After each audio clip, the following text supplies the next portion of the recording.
It feels like it's been a little bit longer than usual since we did our last live stream. I know we didn't stream preseason or spring training. I always forget. They call the pre-regular season different for every sport, but didn't do that. We also didn't do a regular stream during the season last year. That was just due to a lot of stuff going on. But here we are, back, ready to stream once more, and I'm excited for this one. Hope you all are as well. But for today's stream, we're 4-0, and a few things that I wanted to get done in the stream.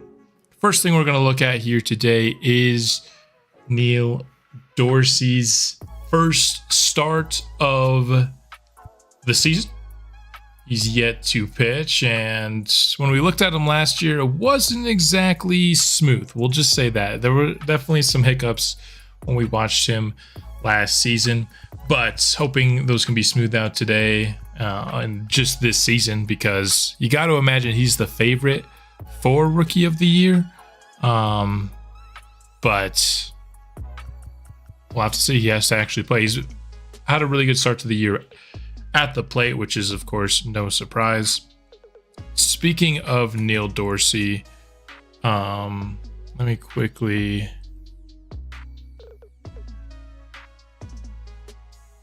do something here with the music. It's a little bit too loud on my end. I don't know how it is for you guys. But there we go. That should be better. How's it going, Kobe Jr., Bryant Jr.? Nice to have you here for the live stream. So one thing that was said, I tried in the off season to switch Neil Dorsey from extreme opposite to opposite, but when we tried to do that and we put him opposite here, it resulted in him being a pull hitter. Here, as you see on the screen, I don't know why I'm going down so far. He's right here. As you see here, hitter tendency, it says pull hitter. We definitely don't want him to go from extreme opposite to pull hitter. But if I go and I do pull hitter here, it is extreme opposite, which again, we didn't want him to be that either. Like extreme opposite is a little bit weird. But if you go extreme pull, it is also extreme opposite. And I've tested this. This is the same for like a lot of different switch hitters. I think it's the switch hitting thing. So I think what we're going to do, I think the compromise we're going to make here is that he's just going to have to be a whole field hitter. I don't want him to be extreme opposite. I don't want him to switch from extreme to pull. That doesn't really make sense. But you know, the best of the best, the generational talents, they work on their game, and eventually you could see a guy after a couple of years hitting in the majors going from extreme opposite to being more of a complete hitter. That's the best compromise I could think of. If you guys have any other better ideas, I'm open to them, but I don't want him to stay extreme opposite. So for the time being, and for this episode, he's going to be a whole field hitter. We'll see how that does for him. But there you have it. For some reason, I don't know why the game would have it different for switch hitters. It doesn't make much sense to me, but they do. So Neil Dorsey will be a whole field hitter for the foreseeable future. And that was the first thing I wanted to go over. The second thing I wanted to go over is I'm starting to think about trade 3. I don't think we're quite ready yet. But with trade 3, like, what kind of players could we target? And if we go to the top prospects list, first off, this is the first time we're seeing it this year. We have, I think they said on opening day, 21 players in the top 100 prospects. A lot of these guys, you know, like Neil Dorsey, Jose Beretto, I think Clemente Herrera, these guys will all be taken off, so we won't have 21 all year long. But we definitely have a stranglehold on the top 100 prospects. Not even this entire list. This entire list is on the top 100 prospects. But what kind of player could we target? And I think the two kind of skill sets that have been evading us the entire series, right, are lefty pitchers and leadoff hitters. And there was, I would say, a pretty exciting prospect to be a future leadoff hitter that was added to the league last year in Terrence Hampton. But the more I've thought about it, as exciting as this is, I don't think we can use a trade slot on him. I've did a little bit of work here prior to the live stream. And here's my music. Let's have this brought over to my other screen real quick so it's not blocking this. But here I have, by position, basically what I consider to be my plan A, plan B, and in some cases even plan C. There's even a couple positions we could have a plan D here in this range. But if you take a look, if you go other than catcher, which I think we do need to take a catcher this year probably, I have at least a plan B, if not a plan C, at every single position. And I know Terrence Hampton can technically play center field, so we could get a plan C there, but how valuable really is that? I don't know.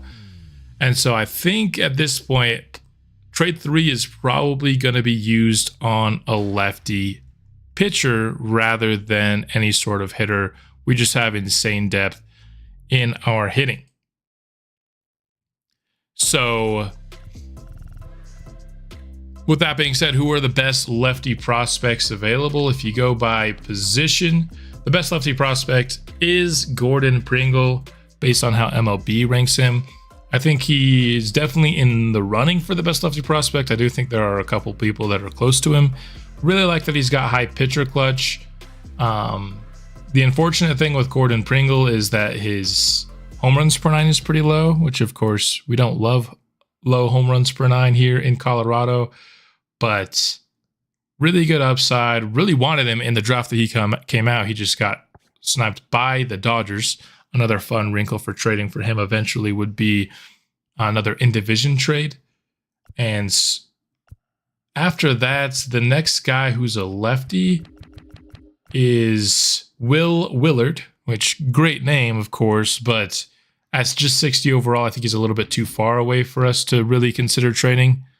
Ken Schreier, 64 overall, I think is another guy. Also just really low hits per 9. That's kind of, we have that kind of player in Herb Reyes. He needs that speed. Are you talking about Neil Dorsey? I wonder how far behind YouTube is. Neil Dorsey could use some extra speed, that's for sure, but we're not going to edit his speed. Jason McDonald is the other guy that I think is one of the other guys that I think there's 3 lefties that I think are intriguing. Jason McDonald's the next one of them. Almost took him in his draft. Decided to go with Juan Rocha instead. Not a great strikeout pitcher, but we've had success with pitchers that weren't great strikeout pitchers here in this series. His pitching clutch is the one thing that really makes me a little bit lower on Jason McDonald as a trade target. And then the last guy is Eric Sloan. Only B potential with him, but at 72 overall and 19 years of age, very well-rounded skill set. So Sloan, McDonald, and Pringle are probably the guys that I am circling for trade 3. And yeah, here's the thing, Dylan. Where's he going to play, though? Let's go. All right, so we trade for a guy with speed. Where's he playing?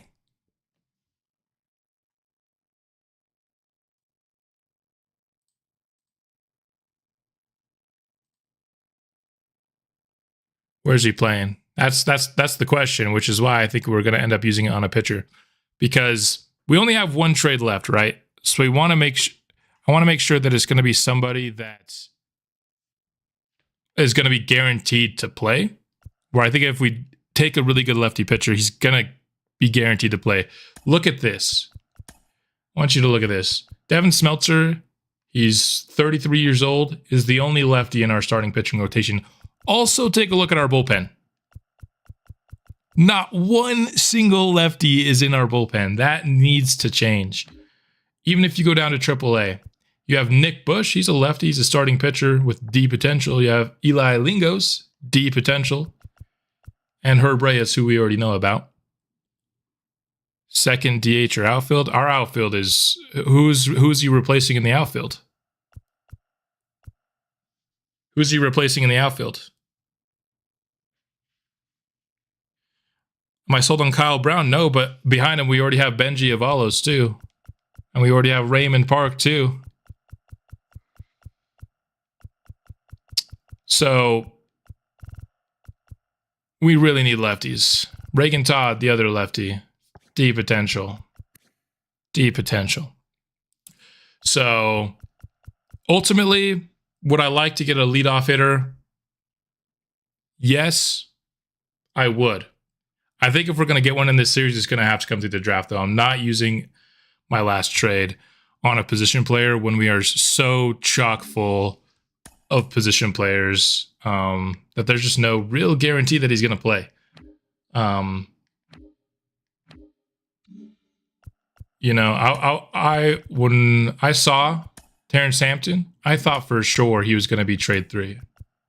I'm like, this is exactly the kind of skill set that I've been looking for. Great clutch vision. Contact versus lefties. His contact versus righties isn't great, but the speed and steal is insane with this player. And I really wanted him, but he's a terrible defender. And DH is filled by Neil Dorsey. So I just think if it comes up in the draft, right? Because the draft is not a limited resource. We have 7 draft picks every year at least, if not more.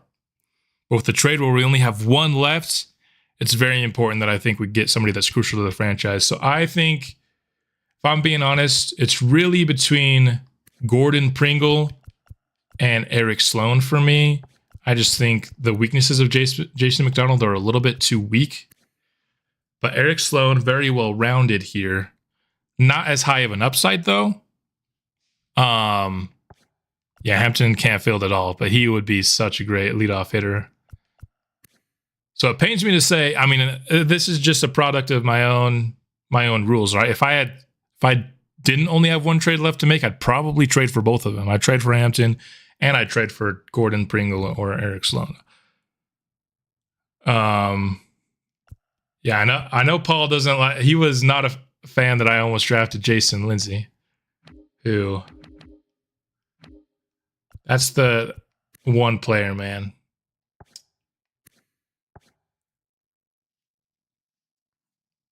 What are their pitch mixes? Let's go through their pitch mixes. I think. Oh, whoops. I think Gordon Pringle wins here. He's got a 5-pitch mix, 4-seam cutter, slider, 12-6 curve, changeup. Pretty much everything you need. And then Sloan has a 4-seam, sweeping curve, slider, splitter. Both have pretty decent mixes, so I don't think it's a major point in the favor of either of them. I know some people hate that they have pitchers below 6 foot, so Gordon Pringle's over 6 feet tall, so there's that as well. I think Gordon Pringle's more high risk, high reward. He definitely has higher potential. The fact that he's the 4th best starting pitching prospect tells to me it's not even low A potential. It's probably more mid A potential. So you're talking about probably at least a 6-7 point gap in potential, I'd say. I'm not going to check these guys' potential. The thing with Eric Sloan is definitely more balanced. You know who else was really balanced? Was Chase Dolander. And yes, he's worked it out now, but he really struggled for a couple of years, kind of delaying. I thought he should be in like his, he should have pitched maybe 3 or 4 full seasons. He's only pitched 2. The lack of a strength can sometimes hurt somebody. But at the same time, having no weaknesses is nice. And so it's kind of just, I don't know. I think I would lean right now to trade for Gordon Pringle. Again, just because it's a division trade. And so we could trade them somebody really fun from us that probably is just never really going to make the field. And then we could have them, you know what, came back to bite us in the major way with Nolan Jones up until this year. But a trade to the Dodgers probably wouldn't hurt us as much as that Nolan Jones trade would, just because we wouldn't trade anybody. But for example, I'm not going to do it right now, but let's just go to the Dodgers and see what kind of a trade. Yeah, we're not going to do the trade in the live stream. I just wanted to show you guys kind of my thought process on trade 3. But for example, maybe we give him Chip Howe. We just drafted him. His pitcher clutch is pretty low. And like Ralph Gilmore. Give them 2 young pitchers that are a couple years away. And then when we're trying to compete for championships, we're going to be going up against guys that we traded them. You know what I mean? So it could be fun. I think a 2-for-1 pitcher swap to get Gordon Pringle would be fun. That's probably the way I lean right now, but not in any hurry to do the trade this season. The one thing you got to keep in mind, though, with Pringle and Sloan, how long is it going to be before they're added to their 40-man rosters? Because once they get added to the 40-man roster, neither of them are on the 40-man roster.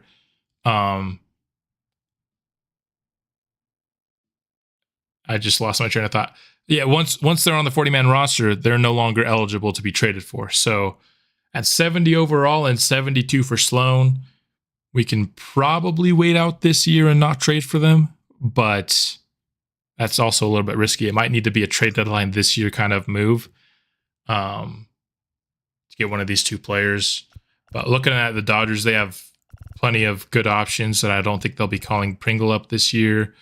And it was the Cardinals, I think, if I wasn't mistaken, for our other guy here, Sloan. Yep, Sloan. He's got the pitching is not as good in on this team, so he could get called up. It's definitely, I could see Sloan getting a call up at some point this year.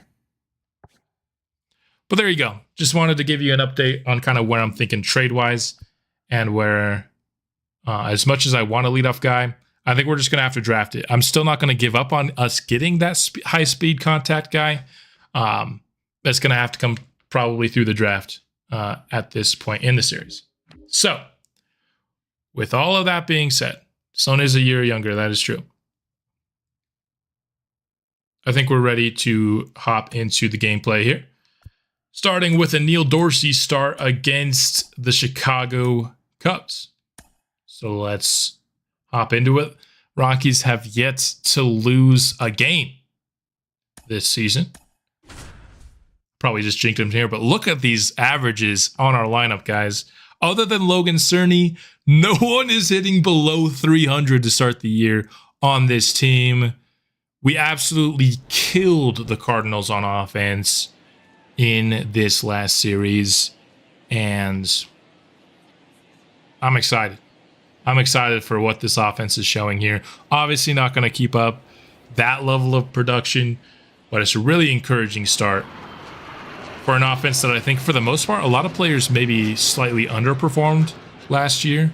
There, of course, were breakouts from Kyle Brown and Zach Veen offensively. Brown maybe struggled a little bit defensively last year, but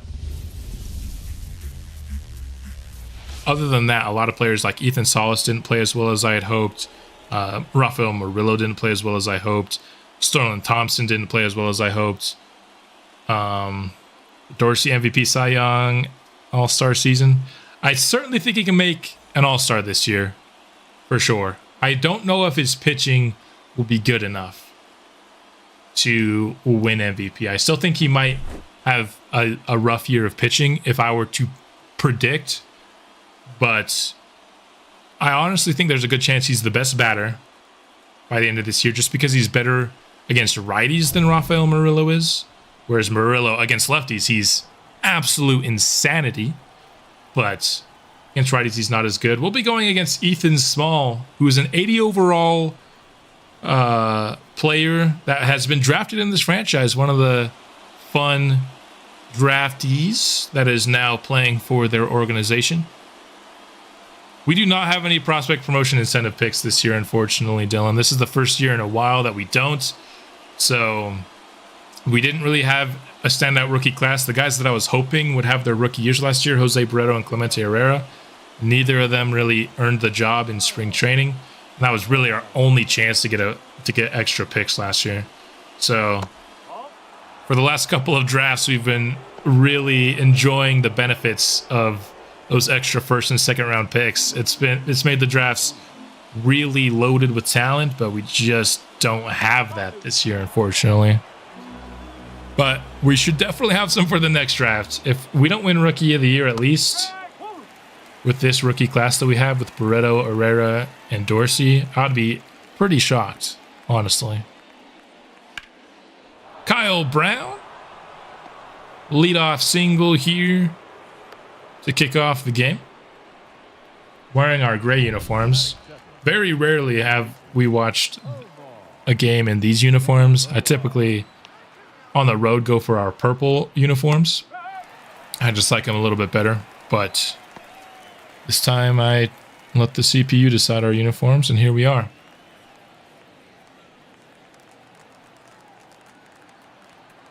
Shell. It's Ethan Shell. I think I called him Ethan Small. Probably is small, knowing how MLB The Show makes their pitchers. He's probably 5'11", from what I'm seeing here. Definitely doesn't look very tall. Not a pretty swing there from Omar.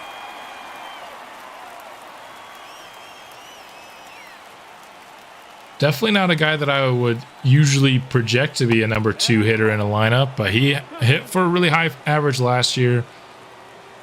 So we're letting him start the season at that 2 spot. We'll see if he lasts there. I could definitely see Clemente Herrera taking that 2 spot at some point in this season as Figueroa goes down swinging. You find that pitchers have an incredibly hard time? Not necessarily. I think it just depends. I think the CPU usually sends them up a little bit too early, and so they don't perform well. I think pitchers just overall in general, especially in this series, because we're pitching in cores, that the overall threshold for when I want to bring up a pitcher just tends to be higher than when I want to bring up hitters. So if you're using like the same overalls to bring up both positions, you're probably bringing up a pitcher when, in my mind, he wouldn't be ready. Of course, everybody has their own. Have Murillo at 2 and Dorsey at 3. We could certainly do that. I know it's like the new age of baseball is to have your best hitters hit towards the top. I do like Murillo in that 3 spot because I like him having more opportunities to drive in runs. I think the one reason that he hasn't been added to the All-Star game, despite the fact that he's had high averages and high home runs, is because his RBIs don't stack up to the rest of the top end of the league. And so I want him to pick up the RBIs specifically this season. Hoping that Kyle Brown and Omar Figueroa can give him plenty of opportunities to drive in runs. There he strikes out, though. So here it is, Neil Dorsey. Last year, 3.21 ERA, 1.25 WHIP was actually pretty good in the games that were simulated in September. Just the couple times that we actually tuned in and watched him. Yeah, Shell's hair, he has immaculate flow. Immaculate. I could only hope for such flow. Here we go. It's kind of tough to balance. Like, do you want guys who sim well or who perform well when you actually hop in? Because obviously you want both, right? But in the regular season, simming is going to be so much more important. I do plan on actually slowing down pretty significantly this season. There we go. Starting off the season with a strikeout there. Just because I think this team has playoff expectations. And I think this is the first year that most of the important stuff is happening at the MLB level, right? We still have a lot of guys that we're hoping for call-ups here soon, but I don't feel as much pressure to, like, let's get some of our team up, because I feel like a lot of the core is actually up in the major league level now. And for a team that, I think this is, even though we almost made the playoffs, it came down to 162 last year. I felt like we overachieved. But this year, I think we might have just some playoff expectations. So I want to slow down a little bit this year. Do more episodes for the regular season. Like, we have more teams. I definitely want to see the Braves at least once. I definitely want to see the Red Sox at least once. I'm hoping we can win the division this year, which means I want to play a lot of division games. I want to see the Athletics at least once. I want to see how Richie Covey's doing.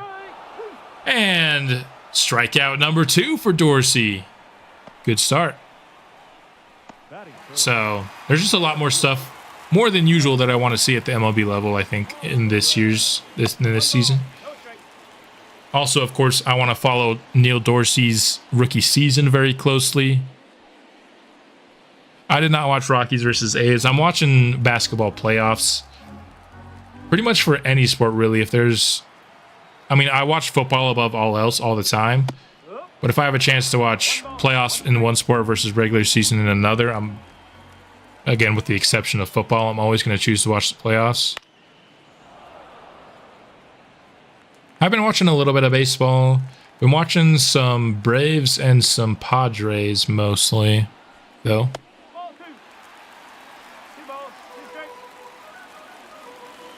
Can we strike out the side here? Yordan Alvarez hitting in a 3 spot, and let's go.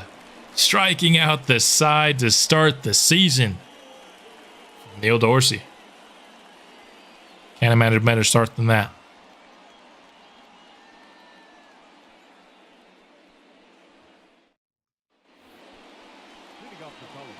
Should have watched Rockies versus A's, though, right? The 2 teams that I've done in the last 2 years. I guess I've also done the White Sox.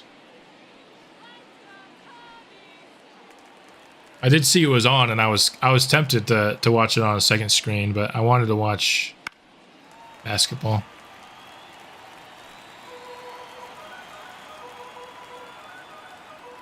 All right. Neil Dorsey, now a whole field hitter in his rookie season, due to the game not allowing me to make him an opposite hitter. Jammed up inside there. This one is going to get in for a hit, though. Yordan looked like he didn't even want to try to field it. He scored 5 in the 11th to win. And then Soderstrom, there you go. He was, of course, a member of my Athletics franchise last year. Mr. Hurricanes as well. A lot of people did Athletics franchises last year. And Soderstrom was like the one guy they had. Glad to see him putting in some work in real life now. That's the beautiful thing about this game, is like I wouldn't even known who Soderstrom was if I didn't do an Athletics franchise last year, if I'm being honest. But because you do these franchises, you grow some sort of connection with some of these players. Hard hit by Veen, but it's out to center field. We had a leadoff single in the first inning, and then we wasted it after that. I hope we can avoid that here. Ethan Salas.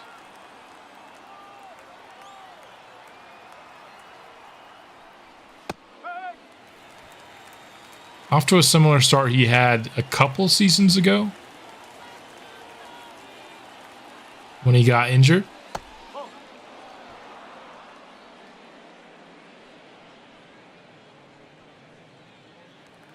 I feel like Ethan Shell needs some cooler shades to go with that flow of a hair, but that's just me. Right over the middle, and Salas fouled it off.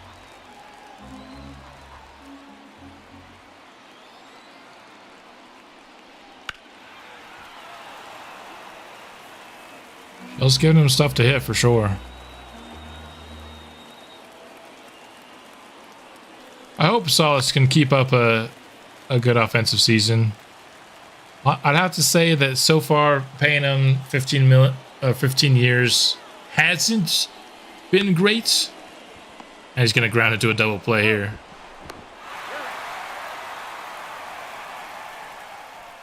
So again, we waste a leadoff single. Not that a single's the biggest thing ever to waste, but would like to see us do better with runners on base for sure. 2 hits, nothing doing for the offense, but let's see what Dorsey can do in inning number 2. Morel did not want to swing at that pitch, and he's out. Tried to check it, but he had already made contact with the ball.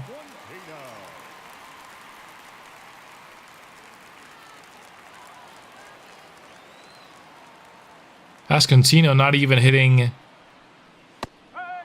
above 100 to start, so a really rough start to the year for him. This is the first time I'm pretty sure that we've faced the Cubs at all.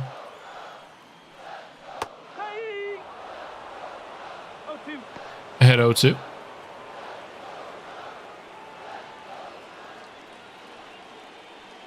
So there actually is a question that I wanted to pose to chat. Coming up in July is the new college football game, and of course I'm excited to play that on the channel. It's been a decade since we've been able to play that game, and I'm super excited for it. This channel, of course, has decided that, I've decided it's going to be CPU versus CPU. I just, in most cases, find that the more enjoyable option. But with college football, not having that game for a decade, I'm kind of itching to play it. But I don't know if I want to play it for the franchise or if I just want to maybe do my own separate franchise offline where I actually play the game and I want to do CPU versus CPU. So I want to know you guys' thoughts. Would you be interested in a gameplay college football franchise, or do we stick with the CPU versus CPU formula that's working for us? A little bit. I can see the value in doing both.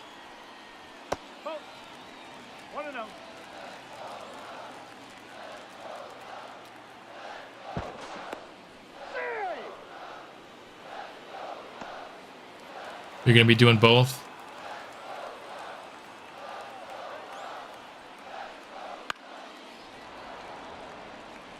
Rowan wants gameplay. Rowan? I'm sorry if I am pronouncing that name incorrectly. No, that's a ball. Do you throw a lot of interceptions like Kane? I mean, with a terrible quarterback, I probably would have. You've seen me play football games like Madden. I feel like I'm not terrible at throwing interceptions. I'll definitely make a stupid decision, terrible decision, maybe once every other game. Okay. But I can go. I could pretty easily go games without throwing picks.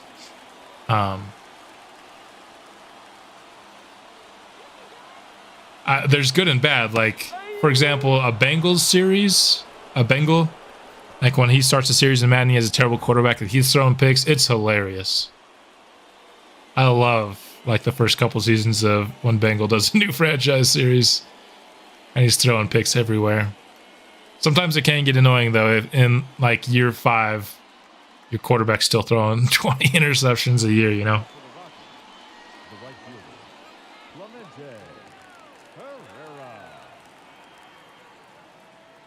But for the most part, I feel like I'm a solid decision maker. I'm interested to see how different the gameplay will be than Madden, though. Because back in the day, NCAA definitely had a different feel, and they've said that it will have a different feel this year. But EA certainly hasn't built a reputation that you can trust. Do you have a specific CFB team in mind? I do have a team that I know I want to do before I've seen the rosters. I'll have to actually see the rosters and see if I still feel that way. Don't want to say it here though, because I don't want to I don't want to commit to anything. USC is way too good. We're going to be doing some bottom feeder terrible school. I do love USC's color scheme, though. Oh. If I could do like a custom roster to make USC terrible, I would love to use those uniforms. It's even like Madden, but faster. They've got to do something. Oh, OBS Studio disconnected. It looks like it's reconnected. Hopefully nothing.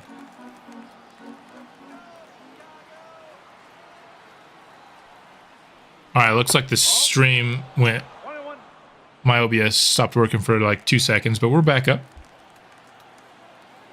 So USC, yeah, too good. I'm looking more like a 1 or a 2-star school. Like 2-star school is my max. I'm not doing higher than that. I'd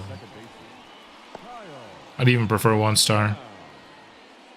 I know that a lot of people are going to be doing like that type of rebuild, and maybe I could try to zag a little bit, but I don't know how I would zag in a way that it would be more fun for me, because we do draft only challenges. I try to make franchise harder more than I try to make it easier most of the time. So but that's because in most games I find it too easy to rebuild teams. Maybe in NCAA that won't be the case. UCLA, I also love that color scheme.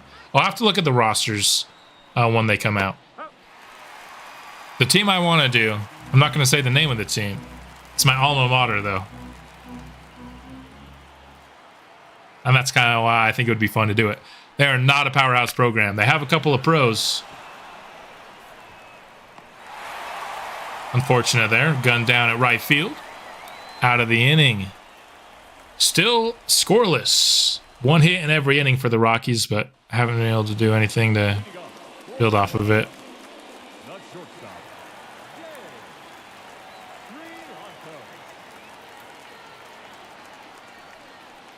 UCF. UCF. If is UCF the school I'm thinking of? 1 sec, I have to actually look it up.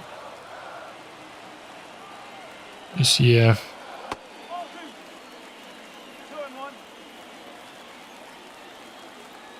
Oh no, UCF was not that. Well, not that, but black and gold. I'm a sucker for a good black and gold scheme, for sure. I'm not gonna say I'm gonna make good uniforms the entire basis of my selection if I don't choose the team that I initially want to do, but it's gonna be a big thing. UMass. Let's see what UMass is looking like.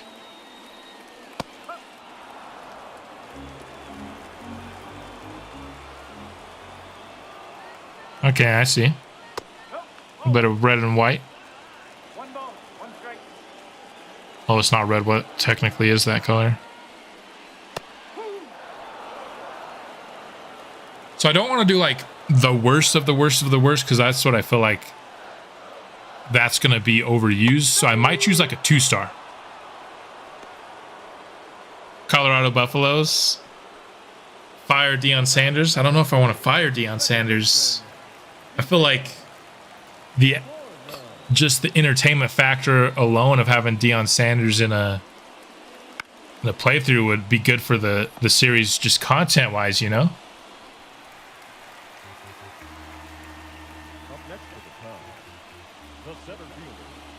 I feel like if you do Colorado, you gotta have Deion Sanders as part of your. Oh, was that an error by Rafael Murillo that I just missed? Yeah, it was. Dang it, Rafi. Haven't seen Rafael make a mistake at shortstop in a while. One ball, no strike. CPU versus CPU is where it's at. That's what I love about it, is like I prefer to be the GM more than anything.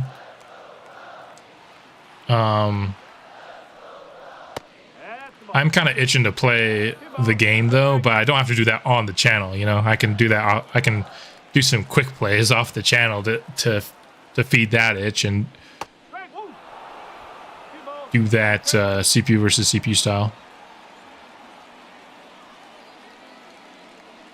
That's probably the way I'm leaning, is CPU versus CPU, just because to me that's the tried and true way. I know I enjoy these franchise series, CPU versus CPU, whereas I've only done one gameplay series on this channel that had like serious lasting power and that I enjoyed long term, and that was San Antonio Express, which was back when my channel had 20 subscribers, you know?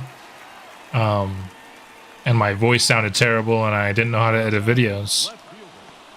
Since then, I've tried a couple other gameplay series, especially because I know I've tried football gameplay series, but I just got too good too fast, and the series didn't have the lasting power that I wanted it to.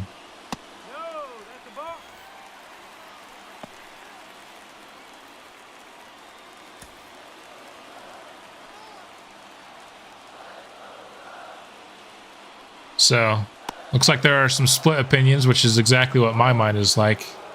It's also split.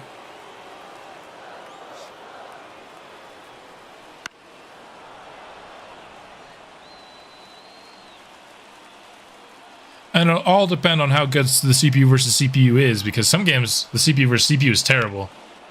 Like Madden 23.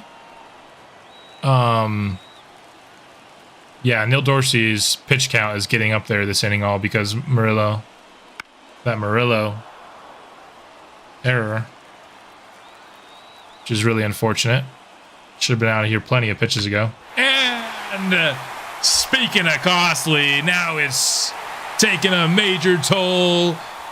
Yordan Alvarez, a 3-run blast, all coming off of a Rafael Murillo error. I always believe if a team makes an error, you have to make them pay for it. Chicago has made us pay for that Murillo error in a major way. That one was rocketed out of here, 474 feet by Yordan Alvarez. Over 110 off the bat. Rafael's got to be kicking himself right now. We only have a 14% chance to win according to Next Gen Stats, and the inning is not over yet. Murillo's usually the reason we're winning, not costing us a chance to win. We know the power of this offense, though. 3 runs, we could put those back up in a hurry. But you'd prefer not to have to. Up to 22 pitches in the inning now.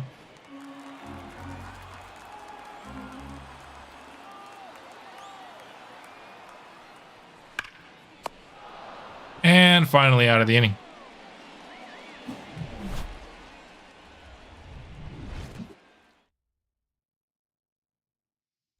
The other thing that I'm wondering relative to the college football game is whether or not I'm going to actually do Madden at all on that channel this year. Just because if you think we're starting a new series in July, I'm definitely doing 2K whenever that comes out.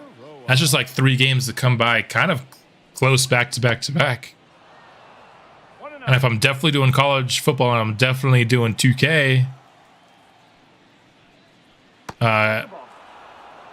if you take Dorsey out as a pitcher. So I've seen the game do it both ways, Paul. I've seen them sub him out as a hitter as well. Maybe if like his energy is low enough when he's done pitching, they'll take him out as a DH. But I've also seen him continue the game as in the lineup. So the question is, if you're allowed, yes, you can allow him to finish the game as a hitter. He's not forced to leave. But the game will still sub them out sometimes anyway. What are you waiting for there, Omar?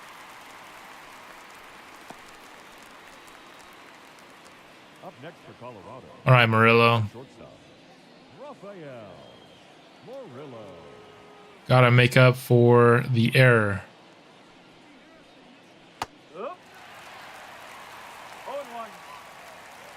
Terrence Hedger goes 7 innings in his MLB debut. Oh, come on, Rafi. Why are we not even swinging at a hanging curveball? Now you just got to protect.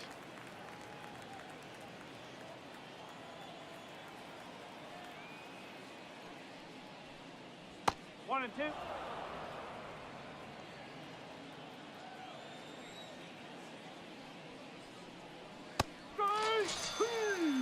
This has not been a good game for Murillo. He's struck out twice and has an error that has cost us 3 runs. The designated hitter, Neil Dorsey. 1,000 OPS so far for Neil this season. 381 average. This is like a 4 and change game sample size though.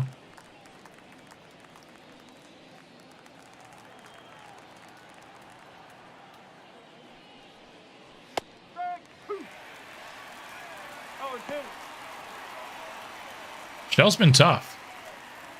He's 80 overall. His best thing is he has pretty insane walks per 9. Throws distantly hard as we've seen. But other than his walks per 9, he doesn't have a lot of ratings that are very high, so I'm surprised we've struggled so much.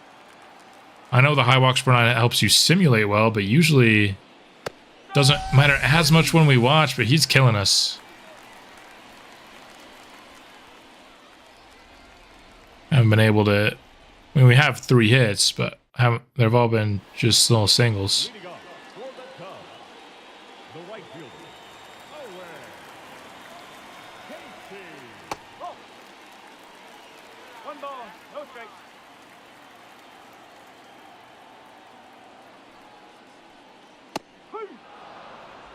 They're at 99 for Dorsey. Yeah, when somebody doesn't swing at a hanging curve, drives me nuts, man. Swing at it.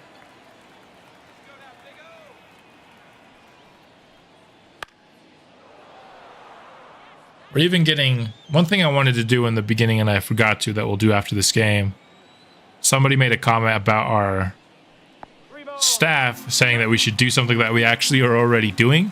So I think that's on me for not making it clear exactly what our staff is doing for our players. So after this game, I want to show you guys my staff and all the boosts that we're getting. From them.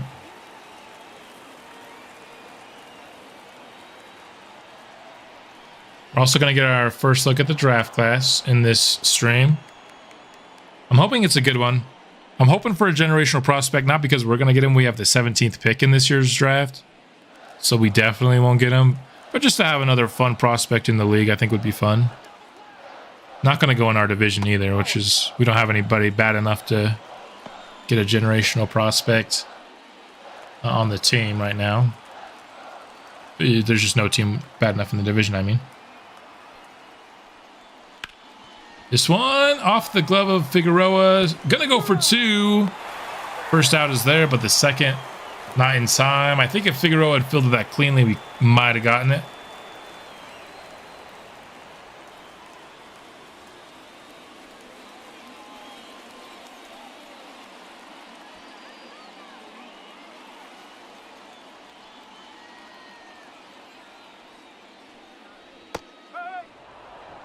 No ball, 1 strike.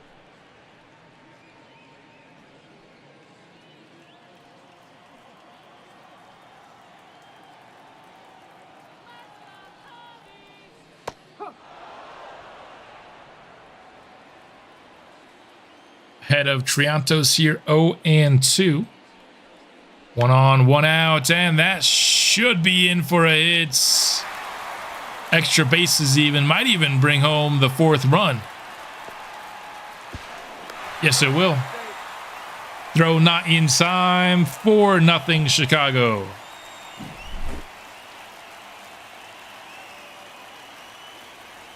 And again, if Omar Figueroa fills that cleanly. Oh, I have my motion activation on. Let me turn it off real quick. There we go. Motion activation's off.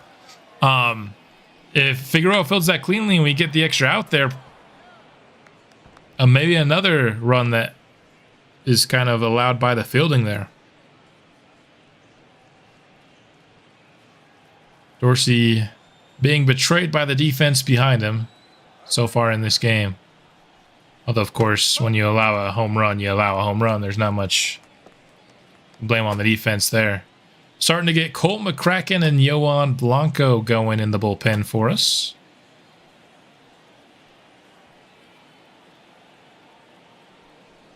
Would like to see Colt McCracken's play a little bit. We've seen plenty of Yohan Blanco last year. We'll see who Vance Wilson decides to put in.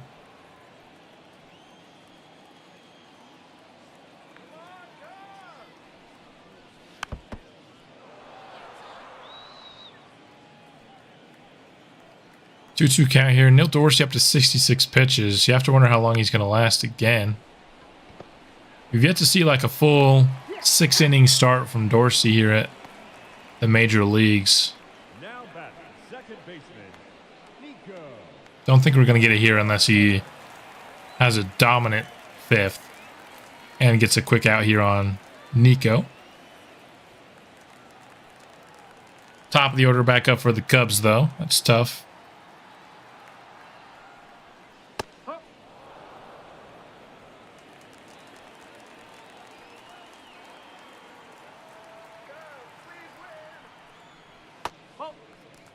One ball, one strike.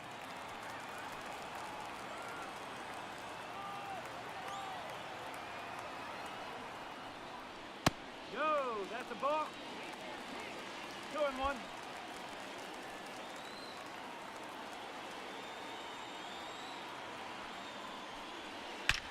Oh my, that one's left over the middle. Smoked for the 5th Chicago run. I think we're starting to see maybe Dorsey might not even make it through this inning. Unfortunate thing is most of the runs aren't even his fault. I think he'll finish off the 4th, but I would not be surprised if he does not come out in the 5th. Hey! 0-1.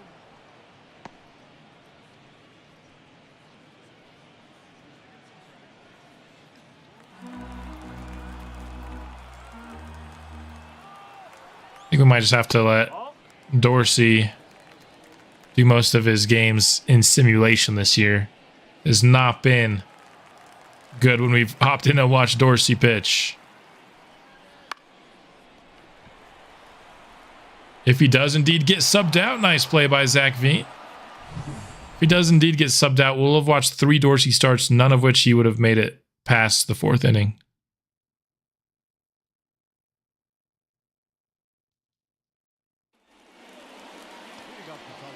Does feel like the error kind of started a snowball for Dorsey's day to kind of get worse and worse.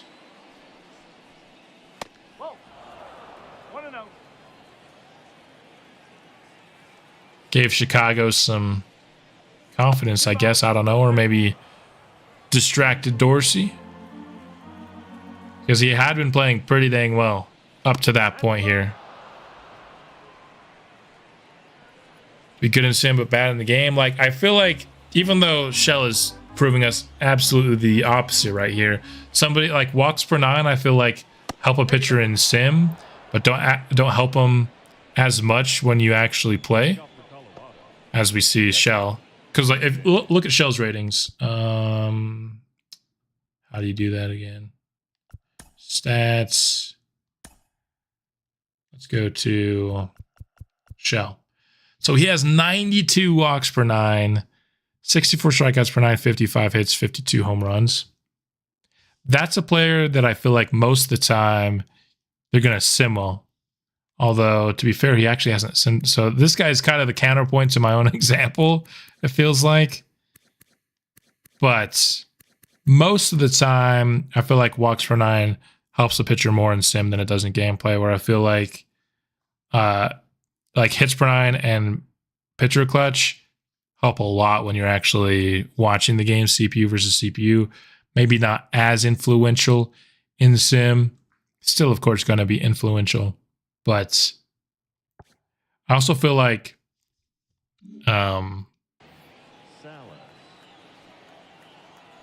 it's just random. Some players just don't play as well when you watch them, even though their stats suggest that they should play well. One example maybe from last year, I feel like Alberto Rincon didn't have a lot of like signature games in our Chicago White Sox series last year, when he was a guy who played well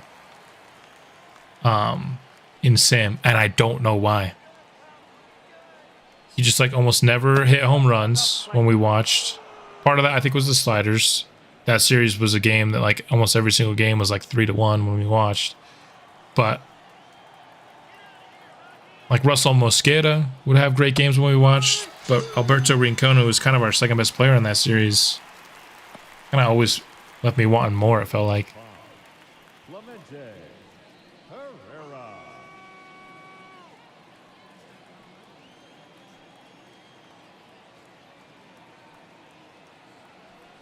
So for the position players, there's got to be some correlation. I just actually don't know what it is. But I know for pitchers, like walks per nine is a big thing. But again, Shell, who according to my hypothesis, my theory, should be struggling today and doing well in simulations, kind of looking like the opposite a little bit.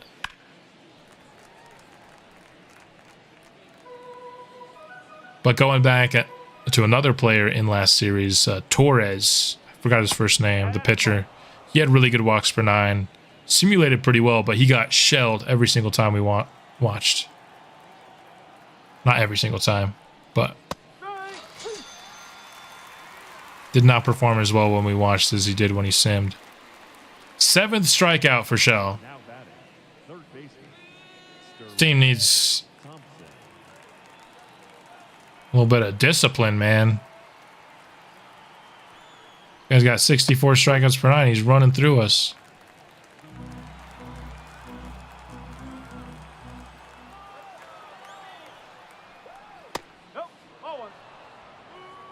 To go from what we did on offense in the Arizona series to being shut out by a 80 overall pitcher is kind of sad, honestly. Found some decent hitters, only discovering.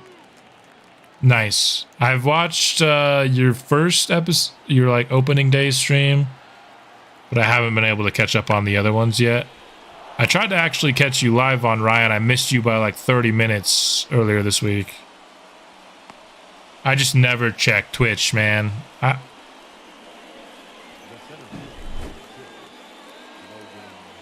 I do everything on YouTube, so I check Twitch pretty much never, if I'm being honest.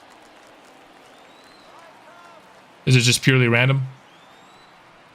Yeah, I think there is some sort of random aspect to it.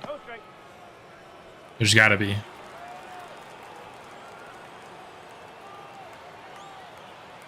Like Clemente Herrera has actually hit an unusually high amount of home runs for what his power is when we've watched. But he doesn't have a ton of home runs in simulation, which makes sense because that's what his ratings would suggest. Same thing with Jose Beretto. He gets a ton of strikeouts when we watch, doesn't get any strikeouts hardly in sim. Rockies are absolutely blowing this game. We just don't have it today.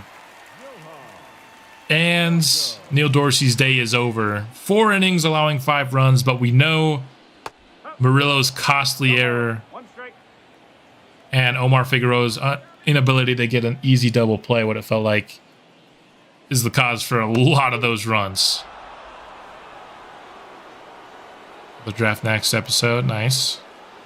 I'll have to take a look at what you discovered. From that first episode, I think you had like one guy that looked good in the outfield, but you had scouted, but that was pretty much it. We're going to see our first look at this class. After we finish this game, we're going to do a player lock with Rico Salazar. And then we're going to take a look at this class, which will be exciting.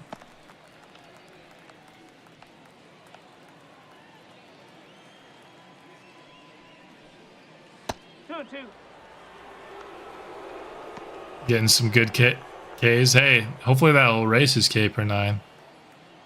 I wish Caper 9 did a little bit better in Sim. Ball 3. Although the game still loves high strikeout pitchers. When I sometimes look at the Cy Young rankings kind of mid-season just to see who's doing well, I'll see a pitcher that's having a much worse season than the guy like below him and everything except for strikeouts, but he's still ranked higher in the Cy Young voting. I get it. Strikeouts are exciting, but I feel like the main goal of a pitcher is to not allow runs, if you know what I mean.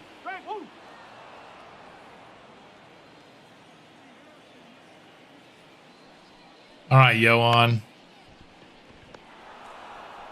See if we can settle down this Chicago offense. Start to have a little bit of our own. The first baseman, number 9, Vinny Pasquantino. Been terrible to start the year. Hasn't been great in today's game either.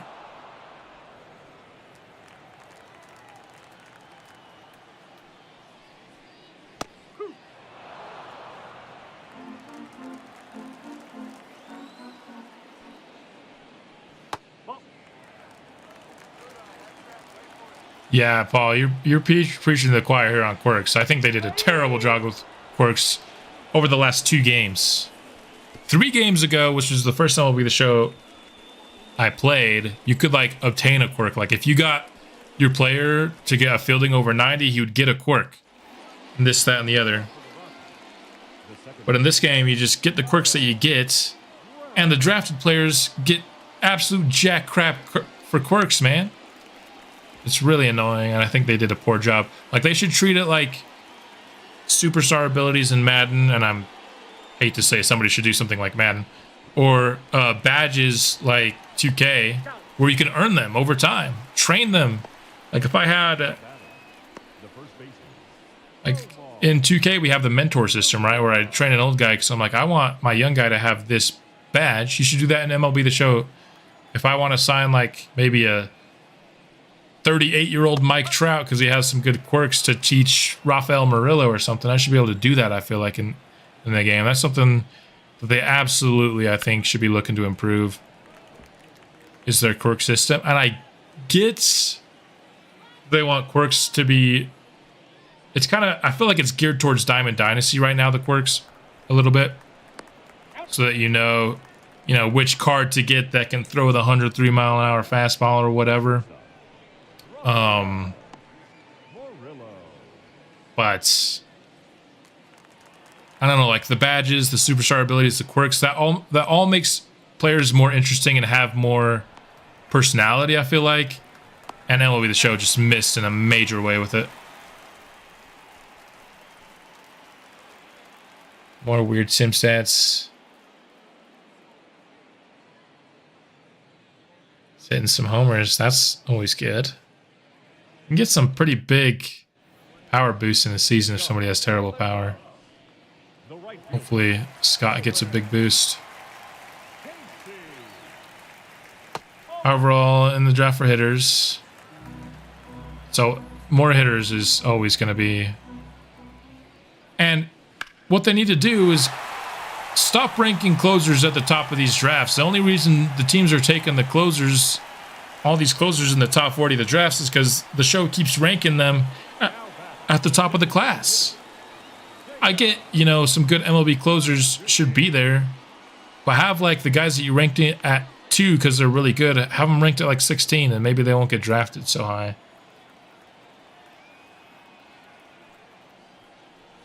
That's the ball. Because I feel like you have just a closer heavy top of the draft, it's just a bad sign for the strength of the class overall. There have been good classes with, closers at the top, multiple closers at the top, but definitely hurts your chances. I mean, last class was an insane class for relievers and closers, but it didn't really have a lot of anything else. We got one of like the 2 players that were good. Lower potential than overall is also something they should fix. It's not perfect. I feel like MLB The Show gets a reputation as like this insanely good franchise mode, and I do like a lot of things about the franchise mode. I'm not trying to crap on it by any means. But it needs work just like all of them do. I still have a lot of fun playing it, though. Yeah, and you can always manually edit those, but you shouldn't have to. I feel like everyone should always have like at least maybe 2 potential higher than their overall. So they can, maybe they're pretty much capped out. They can improve a tiny bit here or there, but they're pretty much capped out. That feels realistic to me. But,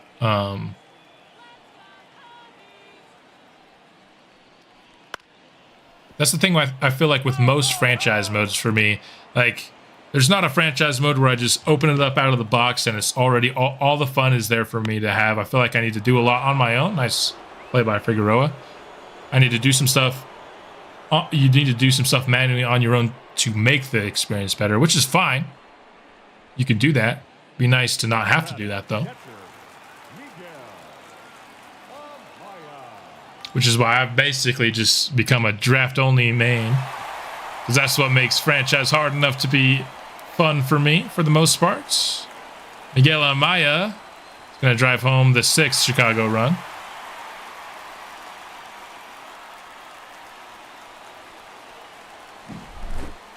Went through St. Louis franchise. Man, that would take forever for me to do at this point in the franchise. I get if you do it every couple of years though and keep on top of it, then it won't be bad. I went through the kind of the best young players in the opening day episode last time. There's still some young studs, but there should be more in the year 2029 for sure. That would be one way to do it.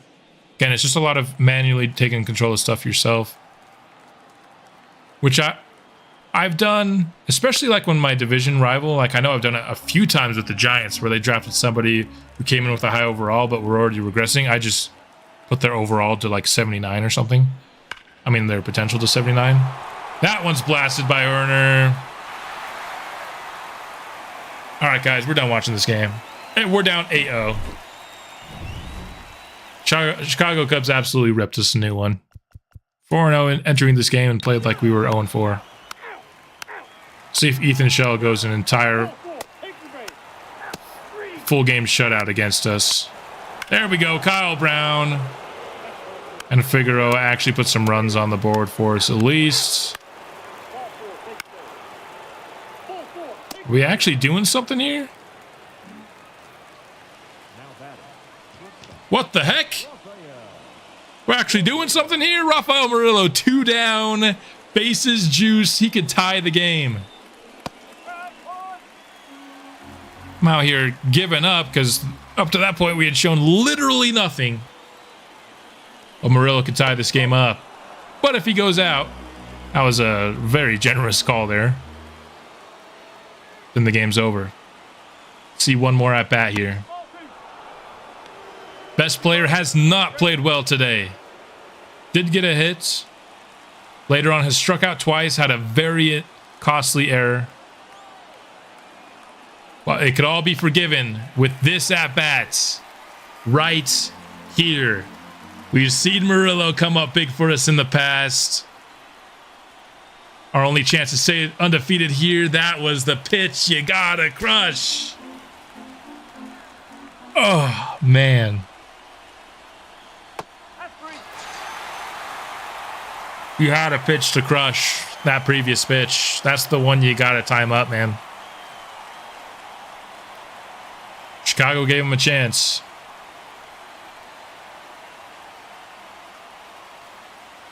He goes down looking. How are you not protecting right there, man?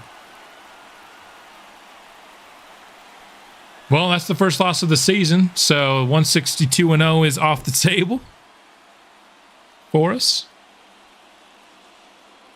Murillo was not good in this game. Honestly, probably. It's insane to say this, but it might be the main reason we lost this game. Okay. Before I forget, I wanted to show you guys my coaching staff, because again, somebody had said that I should get somebody that gives you +3 power, and I do have that in David Cortez. So I just want to show you all the bonuses we're getting from our coaching staff. Vance Wilson, really like that +3 durability for Rafael Murillo. I think a major reason Murillo has not suffered a big injury despite the fact that he came in with pretty low durability, as we have prioritized getting a lot of durability in our coaching staff. +3 there. Clutch is also good.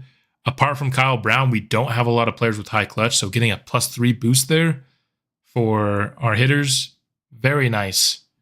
Might have done a little bit too much partying, probably did. Walks per 9, going to help our pitchers simulate a little bit better than arm strength's just the fourth thing that was there. I was really like the durability and clutch and the walks per 9. Hitting coach, I love David Cortez. He is my favorite hitting coach I've ever had in MLB The Show. +3 clutch. So we're getting 6 clutch between these two guys. That's a massive boost. Massive boost. And then +3 power, which is just even further boosting the, cores. Let's hit a whole bunch of home runs. And +2 discipline. All for the cost of 3 bunting. Sign me up for that. Boyce Jimenez, more just signed him because there wasn't any great options, but the +2 home runs per 9 I like. The pitching clutch I like. Those are the 2 things I liked about him. Baca, 2 durability is what I really like there. Fielding is another thing that I feel like is good. Cora, really just signed him for the lack of negatives, but you get another durability there. And then Grady, I really like the +3 walks per 9 that are helping, that farm system just do better in pitching in simulation. So that's what we have here. I'd say my favorite, I really like our manager and hitting coach combination. I think these two just perfect. After that, I feel like we could improve. We got a couple guys that are going to be up for contract. Murillo, the party animal, womanizer, playboy. That party star is a great storyline. Maybe so. Maybe, he got that massive contract after this season right here. He ended up the next season having a much better season. But a fall off there, and then maybe some days he comes in just clearly hungover. He's still having a really good start to the year, by the way. But we'll have to see. We'll have to see how his stats hold up. So let's simulate the rest of the Chicago series, and we end up losing it. Here, Dolander, not a good start there.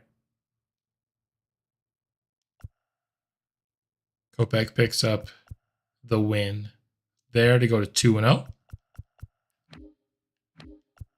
Next thing I wanted to do is I wanted to see the first game for our first round pick last year. Now, if you came in partway through the stream before we start this game, I want to show this screen one more time. This is what I've come up with kind of what I consider the future lineups of this franchise and kind of what we're looking at. Right now, Rico Salazar is actually not a plan A for any position. Now, he's plan B for every position in the outfield. So if one of Zach Veen, Brian Doe, Clemente doesn't work out, he's probably there. And he's also another name you can throw in the hat at second base if Kyle Brown doesn't work out. If Benji Avalos has to play third base because Sterling Thompson. Out of all these guys, the least confident I am in the plan A guy is Sterling Thompson. So right now, Rico Salazar doesn't even have a spot, which just goes to further exemplify why I think it's hard for us to prioritize trade 3 being a position player, because we drafted the guy who's already 75 overall at 18 years old, and he currently doesn't have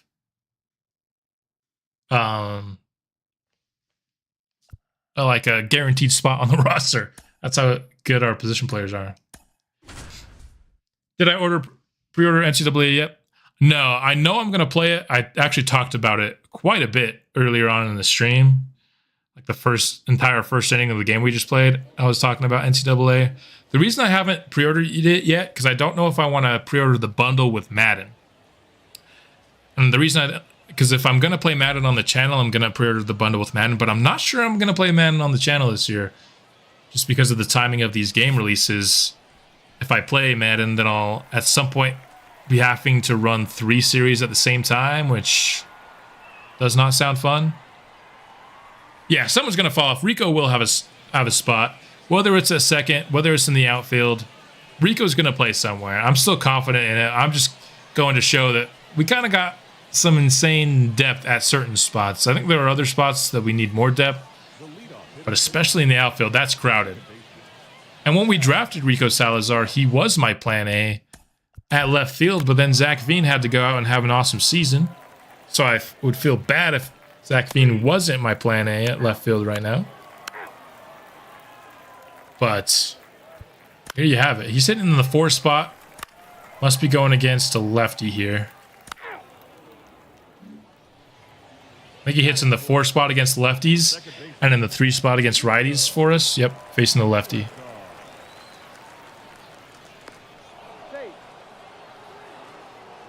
You didn't buy the bundle? Yeah. Yeah, again, it's just all going to depend on what I feel about it. I'm definitely going to pre-order it as well because I want the 3 days early access. That's going to really help the channel as well.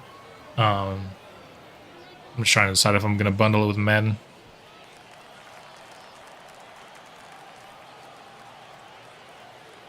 Madden 24 wasn't... I had a lot of fun, actually, with Madden 24. Just wasn't very good on the channel. So... there was that. Popped up by Rico here.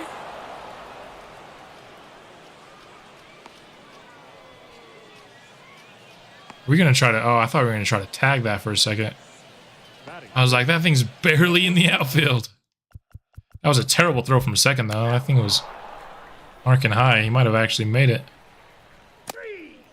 Definitely wouldn't have, but it would have been funny.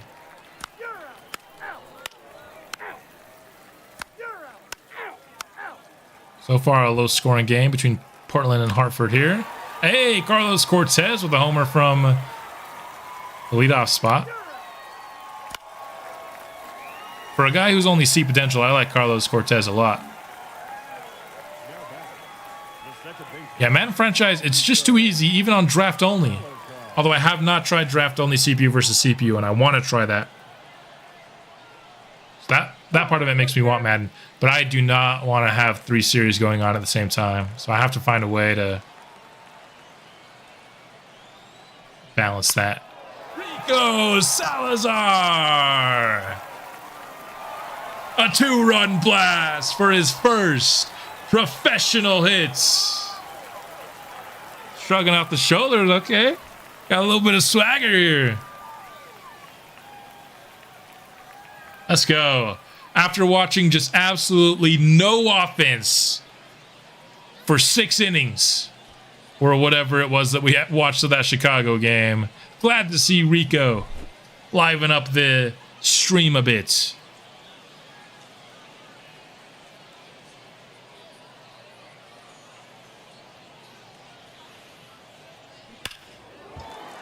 Let's go, baby. I'm really excited for Rico. We're going to have to find a place for him to play. Especially because how much time does it need in the minors? Dude's already 75 overall. A year? Maybe not even that. At least a year. We'll keep him in there for a year.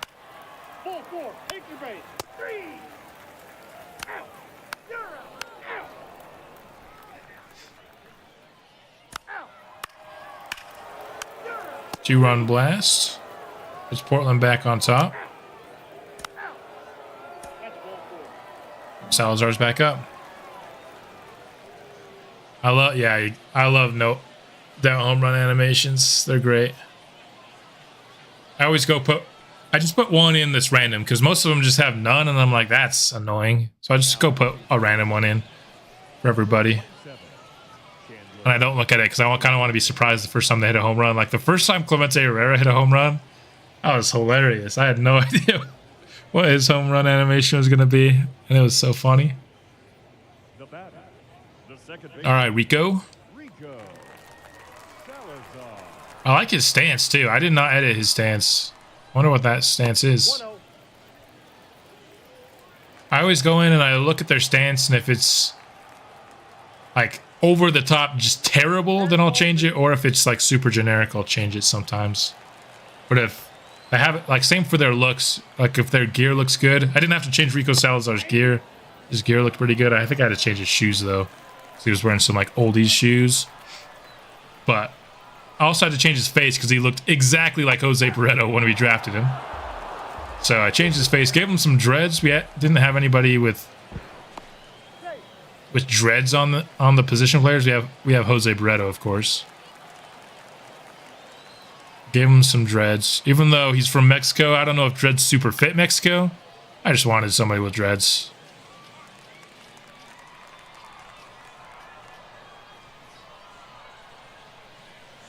We got full count.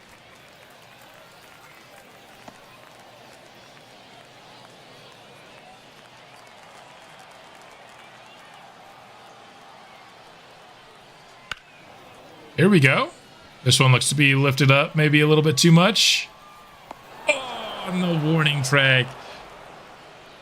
I was actually closer to leaving than I thought it was going to be. Almost a two-home run debut from Rico Salazar.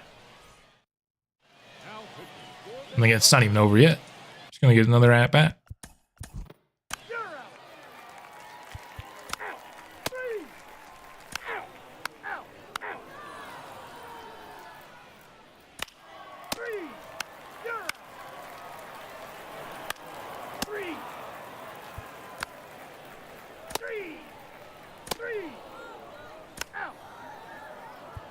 I have to wait for one more inning. Get Salazar back up. Here he is, bottom of the 8th. Portland taking a 3-run lead. Rico Salazar. Is not ranked. He's 11th ranked for you.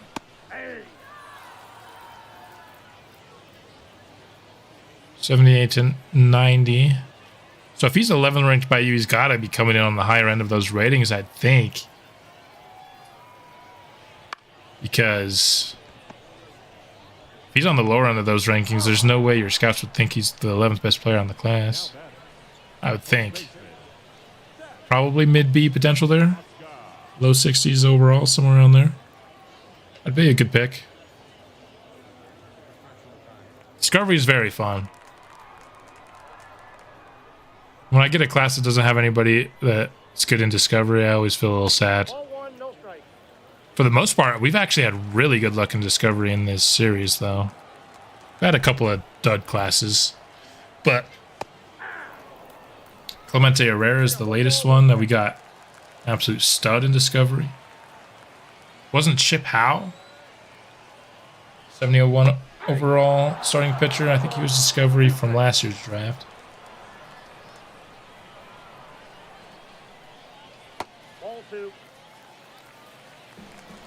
Discovery definitely takes a good to decent class to take it to a great class. Wait, why are we watching this? Well, we just watched somebody on our team strike out.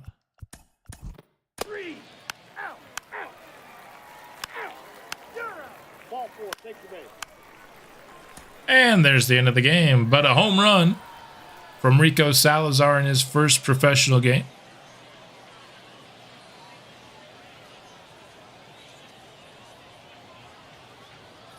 Yard goats go down. Ralph Gilmore, who does definitely not look like that.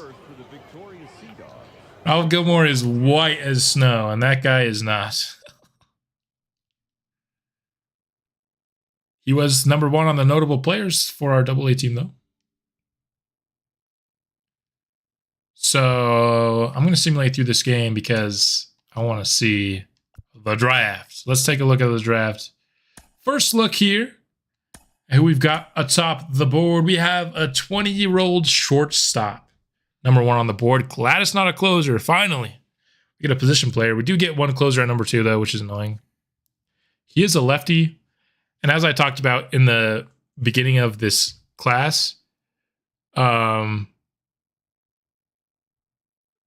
the beginning of the stream, sorry, not class, we desperately need lefties. So if this guy's there at 17, I honestly might take him at 17. That's how badly we need a lefty. And we're late enough in the first round that I don't think taking a closer is like egregious. It's certainly not ideal. I would love to not take a closer, but he's not going to be there at 51. Looking pretty dang good, if you ask me. And we need a lefty so bad. He's 6'5". Dude's a beast of a man. Missed what you said. Oh, about your discovered guy. If your scouts are ranking him number 11, I'd have to think he comes in on the higher end of his ranges there, which would mean he'd be a pretty good pick. Probably mid-B potential, I would guess. Low 60s overall. If he's fully scouted and ranked 11, I would have to think that's what it is. Let's look at David Benitez. We're not going to get these guys. I just kind of want to see who's about to come in. He looks pretty good. Going to be kind of more of a well-rounded skill set on offense. Probably a lot of stuff in the 50s. So like good, but not great. Fielding, though, going to be a bit better. Going to really be able to steal. And you have a couple of outfielders here. Joe Serrano, going to be a power hitter. Power and speed. This guy honestly looks a lot like Brian Doe. Even 5'8". I think Brian Doe's 5'7". Ramon De La Rosa. Now, this is a guy who's going to have a skill set that I would absolutely want if he was in a range that we would take. Excellent contact, particularly against lefties. A minimum of 75 contact against lefties. That's if he's a 56 overall. That's pretty nuts. Good plate skills, excellent speed and stealing. He's not going to be able to field worth a lick, though. Gotta love the 5'8" power hitters. Yeah. Talk about that guy from the Astros whose name is escaping me right now. Right, Ricky Cook is the best starting pitcher in this class. He's also a lefty. Unfortunately, looks pretty bad. So one thing I want to look at, now that I'm thinking about it, how many starting pitchers are lefties here in this class? How's it going, Tyson? Happy to have you. So we have Ricky Cook. The best pitcher in this class is a lefty. The next lefty. Bro!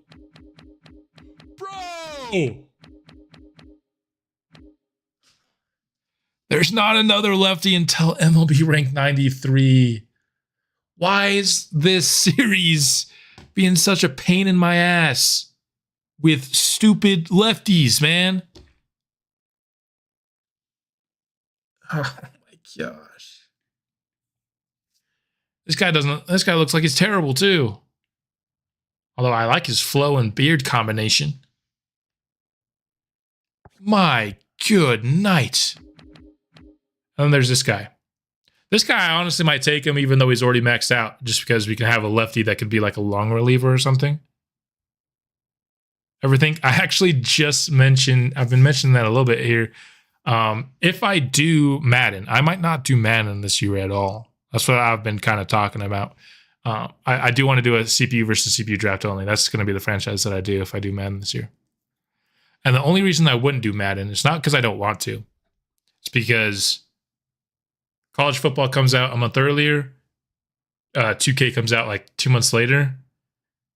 And there's just no way that I'm going to be done with one of those series by the time 2K comes out. And I'm definitely doing 2K, which means I'm going to be running 3 franchises. If this was my full-time job, I could run 3 franchises pretty easily. So there's only 2 kind of interesting looking lefties. And it's Damone Krantz, who's going to have C potential. And it's the first pick in the draft, who honestly doesn't look that good either. So all of a sudden, what I was talking about earlier with those trades, trading for a lefty, is becoming pretty much a guarantee. Oh, I was like, where did Gordon Pringle go? That's because Neil Dorsey and Jose Beretto got taken off the prospect list for pitchers. So now he's the number 2 prospect, pitching prospect in all of baseball. He's a division rival. I really like trading for Gordon Pringle, or the other option would be trading for Eric Sloan. One of those 2, I think we're trading for. We probably got to do it this year before they get added to their 40-man rosters of their team.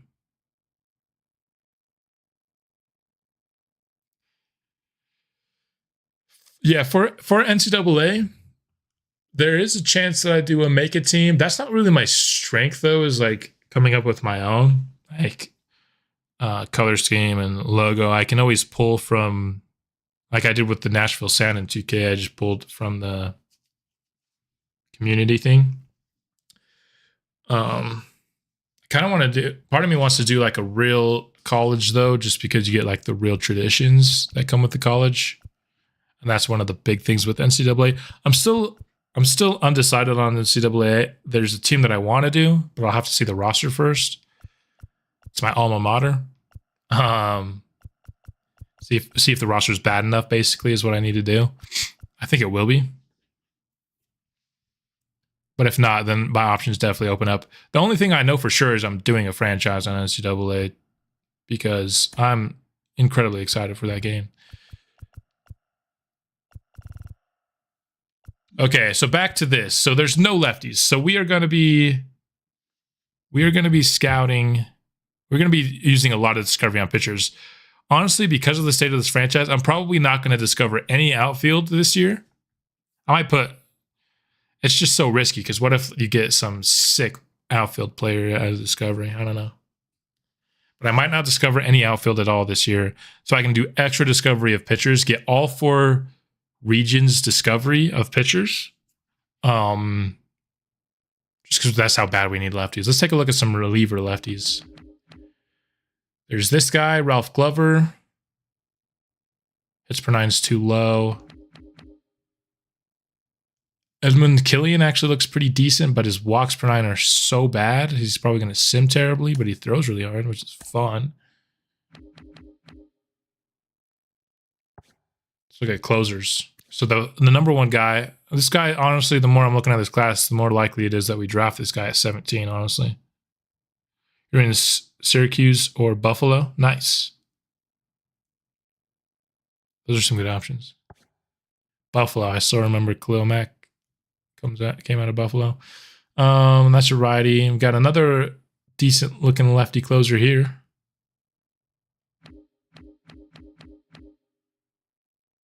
This guy doesn't look as good, but another lefty. So this year, more than really any other year with the draft, I'm going to be pretty close-minded. Like, I'm not looking at outfielders unless they have a leadoff man skill set. There are only 3 things that there's 4. There's 3 things that I'm willing to do at pick 17, and that's it. I'm not doing anything else because there's no generational player that's going to fall to us. Benitez is 20, so he shouldn't be generational. And he wouldn't fall to 17 anyway. I'm drafting a lefty pitcher. Whether it's bullpen or starter, I don't know. That's 1. That's the most likely. 2, and I know this might sound crazy at 17, I'm actually willing to draft like a backup catcher for this franchise at 17. Only because if you take a look back here at this, it's the only position on our entire roster where we don't have any plan Bs. We need 2 on the roster. It's Ethan Salas, Drew Romo. We don't have anything after that that's like higher than deep potential.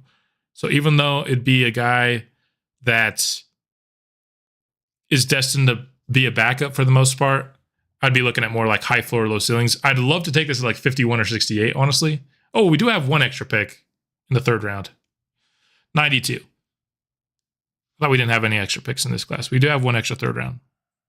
Like, let's see. Like this guy right here. We can get Brian Hernandez at like 60 something. That's what I prefer to do with catcher.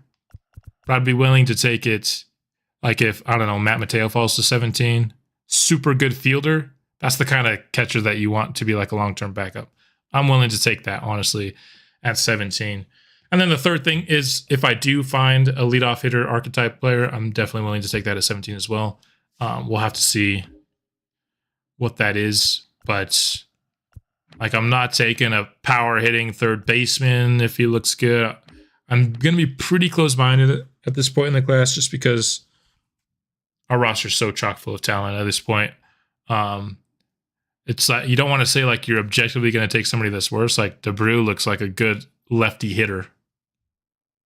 Probably just not going to scout him because even if we draft him, like what are we going to do? We have so many outfielders. So there's like I'd love to get a shortstop with like a leadoff hitter's skill set. Maybe a Fernandez here. That gap is a little too tight though. Maybe like a Richie James. He has a really good contact versus lefties at least. Vision, discipline, or high speed. So let's do week 1 here. I do want to scout that 1 lefty that's pretty low on the list. What region is he from? He's from Georgia. So let's do some Scout position, I want it to be this guy, of course. Scout position east. That's eventually going to be priority 2. I just wanted to get that taken care of first. Who's the first position player that we... How about that shortstop that we were looking at? His ratings are a little tight, but we'll do that. Make him first. If he doesn't end up having the highest potential, I think I'm fine with that. I'm going to discover some East pitchers. And there you go. That is the first week. I think, let's see. I think we got time to do one more thing here on the stream, and then we might call it a wrap. I want to watch a Jose Beretto start. That's why he hasn't had a good year to start, but we know he performs better when we watch, so I want to watch. We got another matchup against Arizona here, so I think we're going to do this.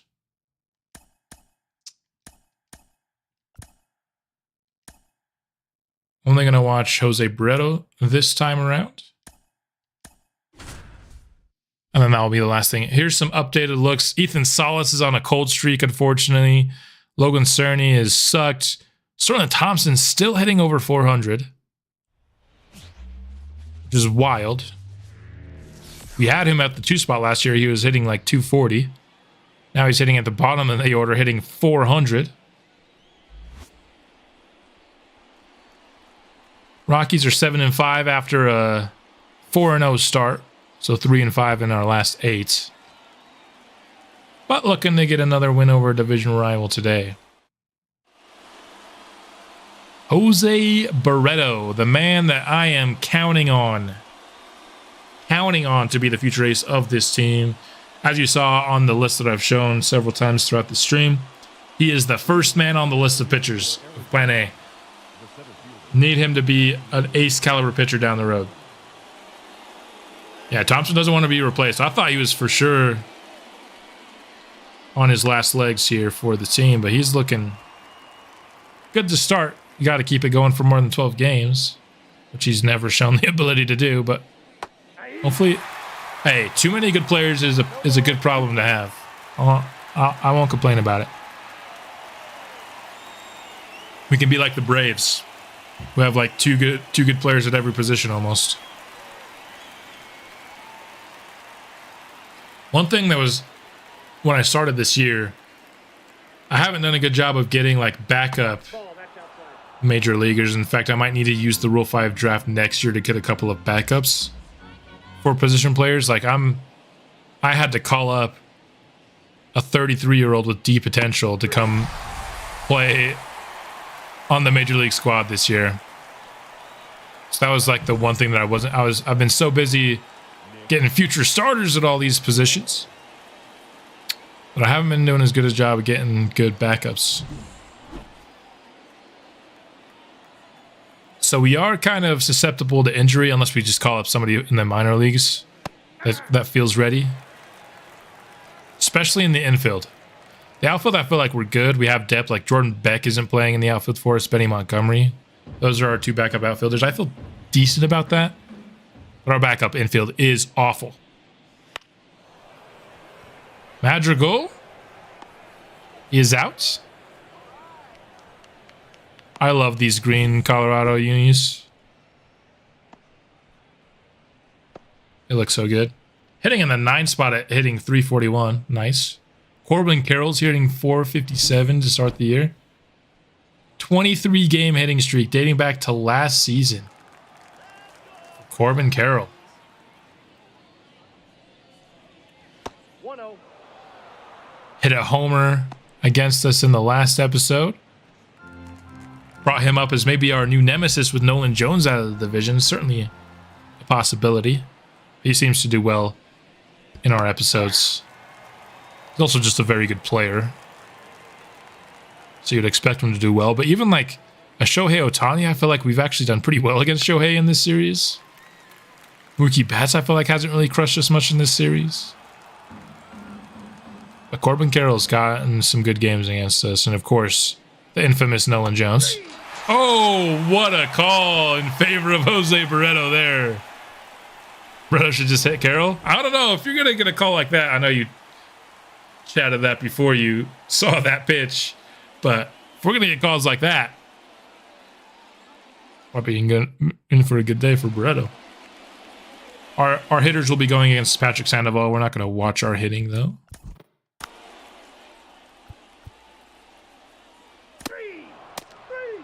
All right, terrible first inning for the offense too.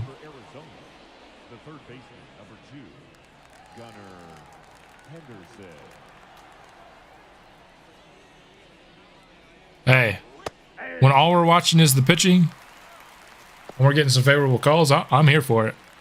I don't have to see the other side when he's probably messing up our hitting.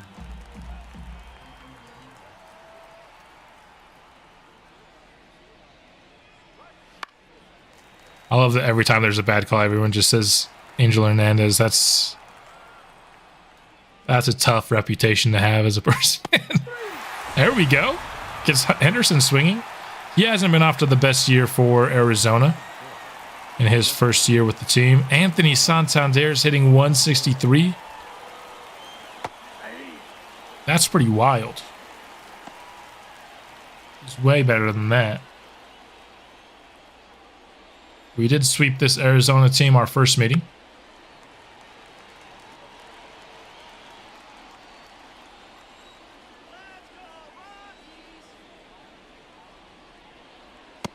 Oh yeah, I understand he deserves that reputation. I just think it's funny.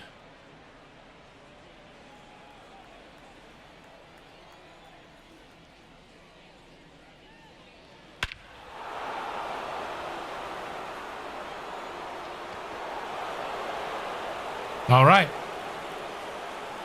All right. Oh, actually, I moved the camera. You guys could see my unfolded laundry over there. Oh my, CB Buckner is trash. See, that's the thing. Like, I know Angel Hernandez, but I have no idea who CB Buckner is. He's probably super terrible. Maybe almost as bad as Angel, but because Angel always gets the rap for being the worst, that's why I know that name. 488 feet, 112 off the bat. Absolutely sent that one deep. That's a ball. Some other exciting news for the channel. I'm getting a new microphone. I know this one has a tendency when I speak loudly. I know I could probably fix that in settings. That's just not really my forte.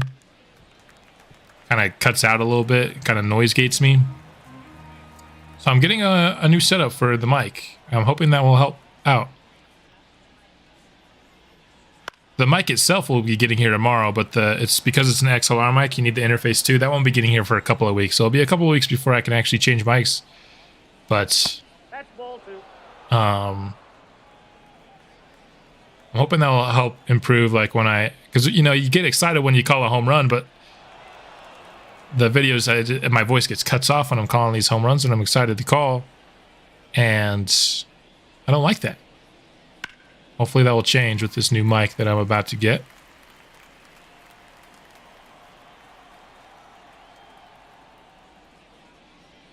Umpire scorecards on Twitter show their ball strike correct call percent below 90% for both. Oh man. You bought a Blue Yeti? See, that's what I have a Blue Yeti.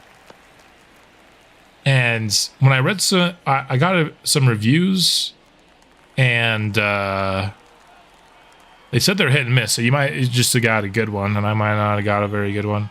Or maybe you just have yours tuned better, and I just have mine tuned terribly. I don't know. But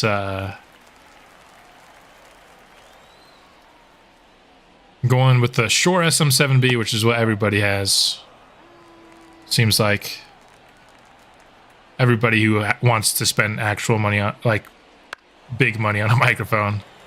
But for $100, which I think the Blue Yeti was, that's what I've been having. So there we go. Beautiful pitch there by Jose. Just the one hit, but it happened to be a 488-foot blast. For the Rockies, the designated hitter. You stream.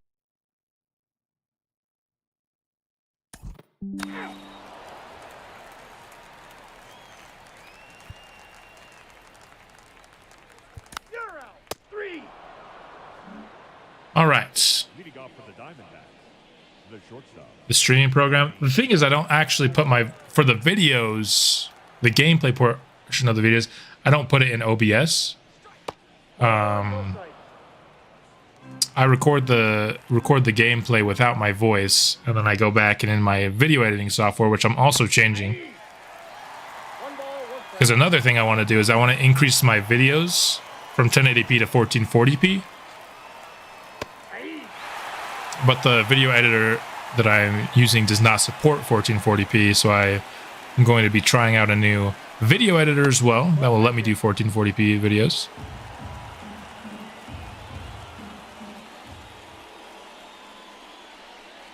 It's a lot more advanced than the one that I've been using. So it'll probably take me a while to learn it, but should also help me do like more advanced stuff on my videos if I want to, which will be nice.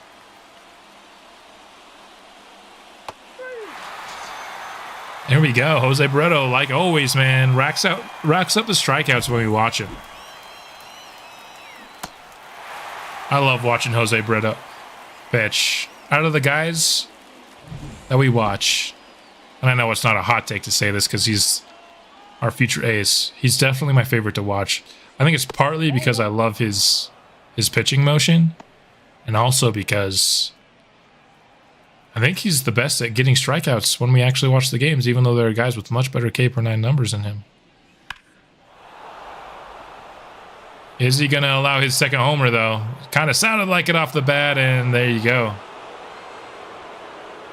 Harold Ramirez, home run number 2 for Arizona today. 386 feet. This one, not nearly as impressive as the first.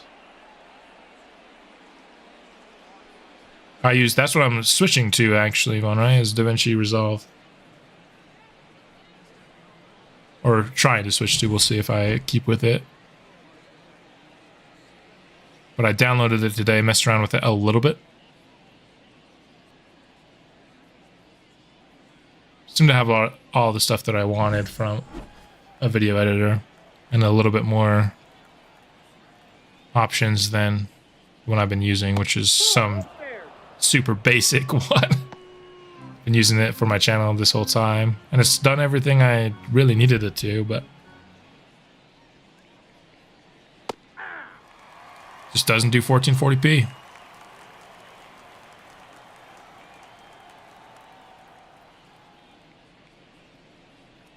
Yeah, I watched a couple of YouTube videos because when I first downloaded it, everything was well over my head, but I think I got enough of it down that I could have no problems making the next episode of this franchise with it.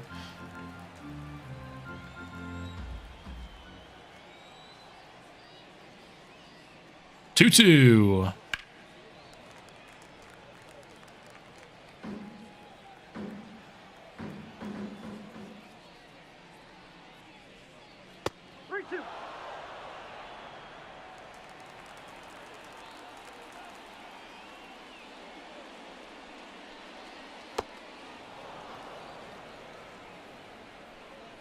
First walk allowed here. Number 1, second baseman, Nick Madrigal.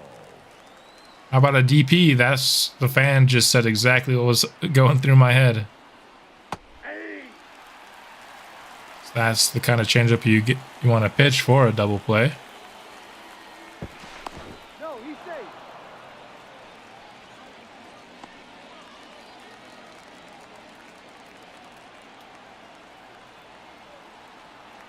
Top of the third. Man, this Major League offense has been just terrible when we've gone into these games. I mean, they've only had 2 innings so far. 2 balls, 1 strike. Nice pitch out there. Ethan Salas with the throw on time, and Drew Jones is gone.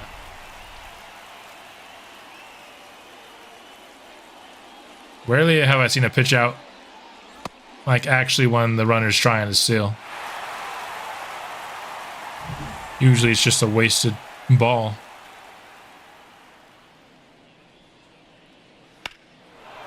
Inside, no way Nick Madrigal leaves the yard with that pitch.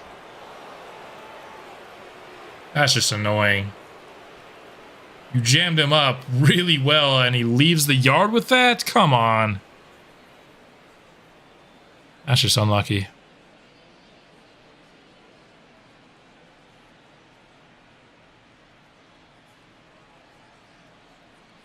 That's why we need, 11 pitchers with high B or higher potential.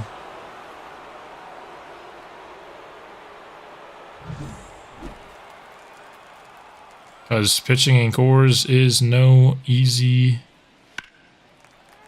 thing.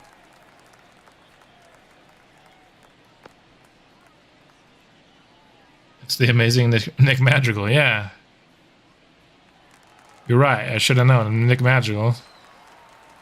Definitely. Shouldn't be surprised he left the yard with that.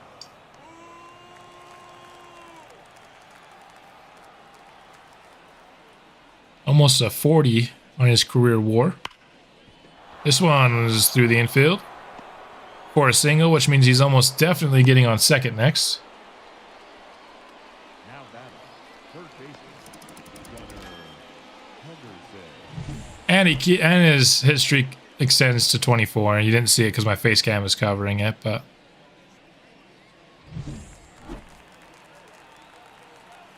man, the MLB team looked really good last episode. It is not looking sharp right now on either side.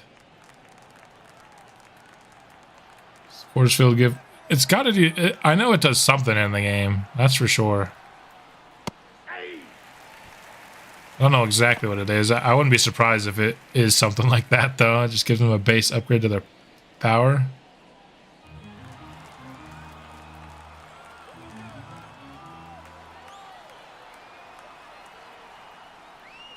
Nope, ball one. I got a ball, one strike. I just want to see something real quick because we're pretty deep into this series. Nick Madrigal, 47 power versus righties.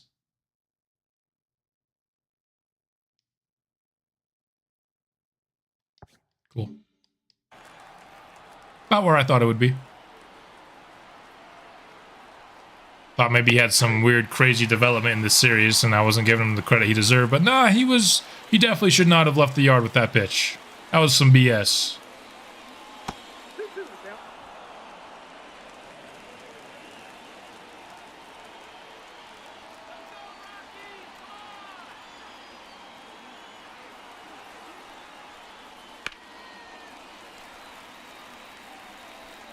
Is this one headed to the stands? Nope. Looks like Herrera's going to be able to snag it.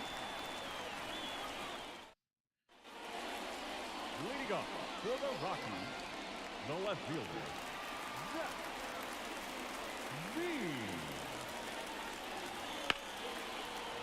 Well, we accidentally watched one pitch, and this is what the offense gives us. Oh, it went out. Nice.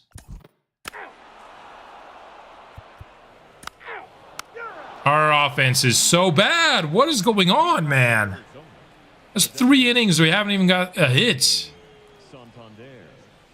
Good night, man. That's a ball. Spin the streams. I remember the last stream was last spring training and nobody on offense. We couldn't get a hit in the stream. Becoming a bad luck for the offense. Although, I mean, Rico Salazar hit a homer, which is nice.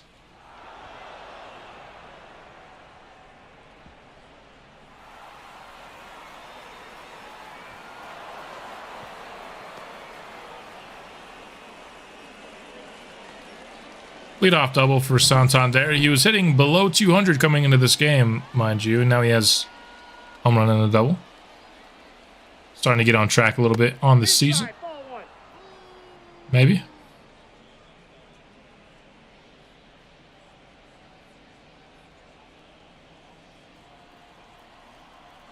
Joe Adele.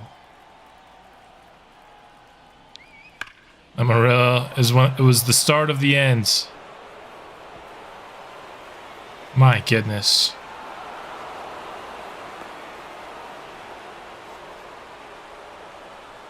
Well, guys, this is the last stream of the Colorado Rockies franchise. I'm officially bad luck. When I do videos and you guys aren't here to see it live, these guys perform well. I guess they just have stage fright. You know, with the extra 20 people watching, they just can't perform. It's only when I'm watching, I guess, that this team knows how to do anything. Good night, man. 97. I think that's as high as Beretto can get. I don't know how many 97-mile-an-hour pitches I've seen him throw.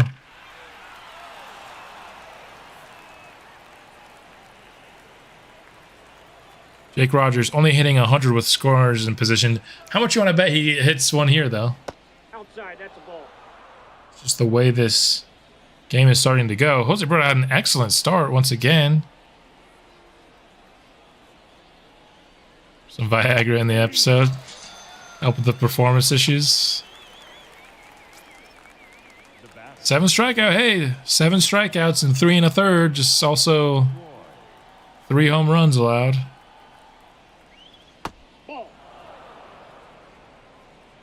Yeah, when Nick Madrigal took that pitch yard, I think that just annoyed me so much, that home run. That was such a stupid home run by the game.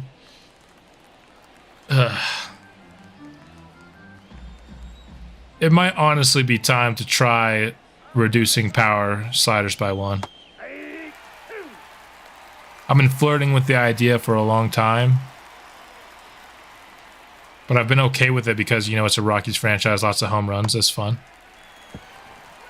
Might be a little bit much.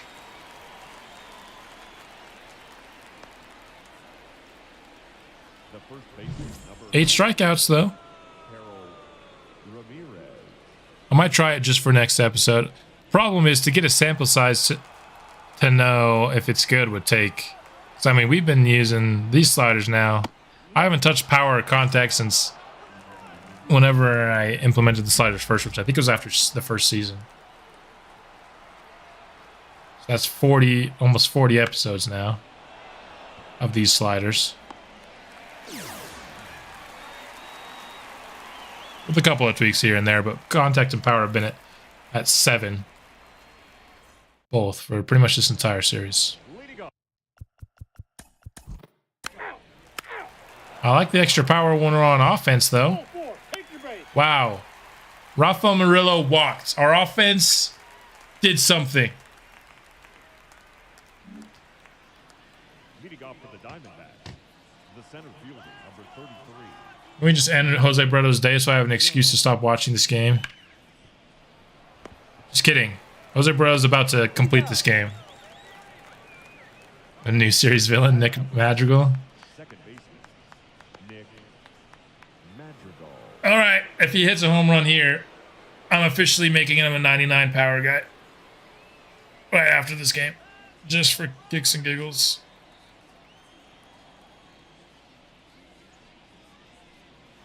Yeah.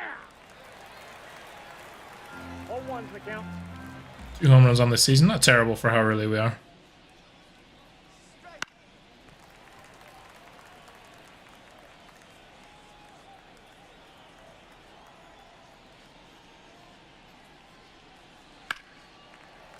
I mean, Jose Beretto's trying to give him a homer. Some of these are hanging a little too high.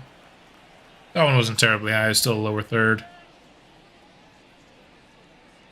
Ball. Beretto for mayor. No! 4 is the number of runs he's already given up.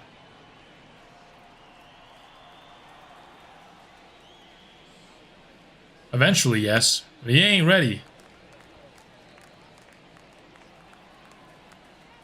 If he continues to struggle really hard, we might use an option on him, honestly. We're so invested in him being the ace of our future that we got to do what's best for him. Up next for the Diamondbacks, the right fielder, Corbin Carroll. Strikeouts per 9 ratings going up in this game. Home runs per 9 ratings definitely going down. Corbin Carroll hits another single. Nice.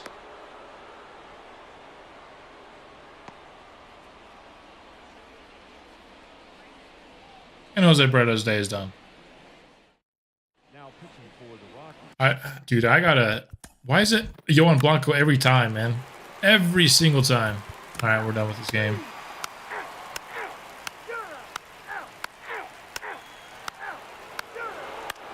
Nick Madrigal. Was the straw that broke the camel's back. Are we seriously going to get shut out?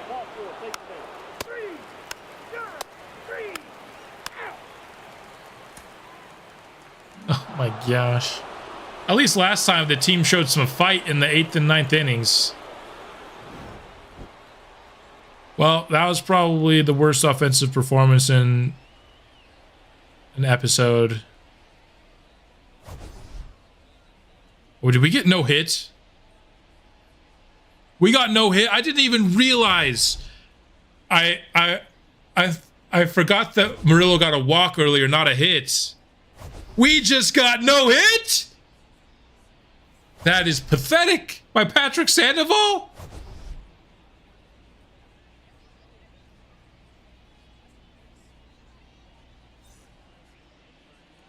The final line score for our ball game this afternoon. For the victorious Diamondbacks, 5 runs, 12 hits, no errors. They left 10 runners on base. We just got no hit No runs, by Patrick no hits, no errors. Sandoval. At Coors by a lefty. Like every single person on our team is better at hitting lefties. 99 contact, 96 power against lefties. 79 contact against lefties. 84 contact, 69 power against lefties. 86. Oh my gosh. Sterling Thompson sucks against lefties, true. But everyone else is so good against lefties. Zach Veen's not as good against lefties. But all of our best players hit lefties better than they do righties. That's so annoying. What's his ratings at these days? Oh, he's on the other side of us, so I forgot. 86.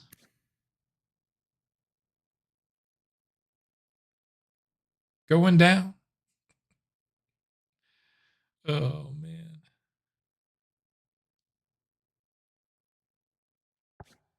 Yeah, it could have been a perfect game. That's true. That is insane.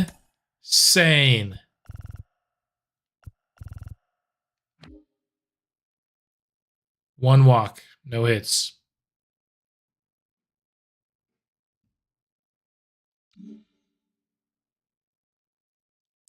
Well, that was the first no-hitter I've been a part of, and I didn't even watch the full thing. In this game, was hoping it would be a no-hitter for one of our pitchers. Well, maybe that's proof that our sliders aren't all that busted anyway. Our team just sucks. Because if Patrick Sandoval can pitch a no-hitter at Coors, I think our sliders are fine. It's tough. I don't want to end a stream getting no hit by the flipping Diamondbacks, but I also feel like I've cursed this team and don't want to do anything else. Let's get one more. Or at least we won the next 2 games. Including we shut out the... Ooh, Neil Dorsey will just shut out. See what happened here. Neil Dorsey, not a no-hitter, but a complete game shutout. Okay, there we go. Ending on a little bit more of a positive note here. You like to see it. We had a Neil Dorsey home run in this game as well. Going 9 innings with a home run. Come on, man. This guy's great. Rafael Murillo's back on a hot streak now. He's decided to show up. He's now hitting 360 with 5 homers. Dollander, not great. Salas, it's been so bad. So bad, man.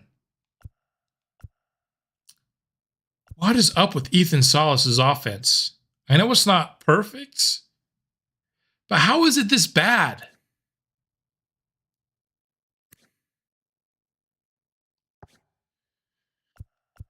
Clemente Herrera, a couple homers, hitting 333. You love to see it. Jose Beretto, almost an 11 ERA early on this season. Kyle Brown hitting over 300. You love to see it. Sterling Thompson's starting to cool down, but he has 5 homers? Whoa. His career high is 18, which is double his previous career high. So his power trajectory is looking good. Where is he hitting? Are you talking about Dorsey? Dorsey's hitting 4. I'll just show you the lineup because I don't know who you were referring to there.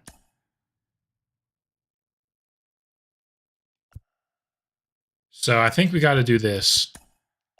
Figueroa was only hitting at 2 to start the year just because he was such a good contact hitter last year.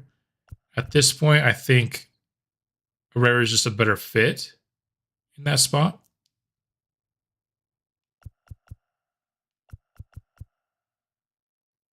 Salas is hitting 6th. Should probably be dropping even further than that.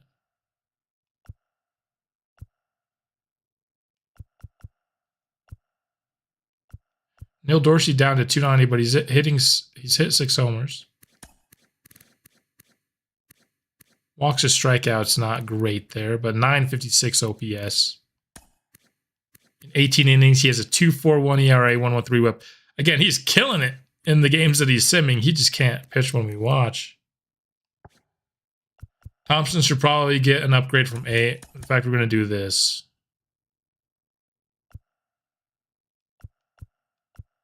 Might even switch with a Veen, but Veen was doing better on a bigger sample last year, so I think we'll do that. But the 3 guys that are sucking right now, you're going down, man. This is our new lineup. 3, 3, 3, high 2s, mid 2s, 3, and then all the guys hitting below the Mendoza line right after each other.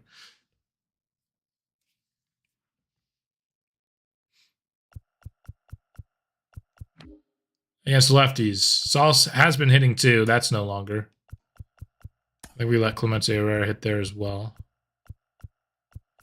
So Thompson, I'm fine still having him in the 9 spot against lefties because his stats against lefties are pretty bad, and I imagine he's doing more of his work against righties.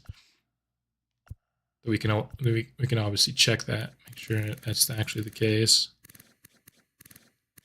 Not here though. You have to do it in the more detailed stats page. I think. Oh, jeez, man. I think that's what we're going to do to the lineup for now.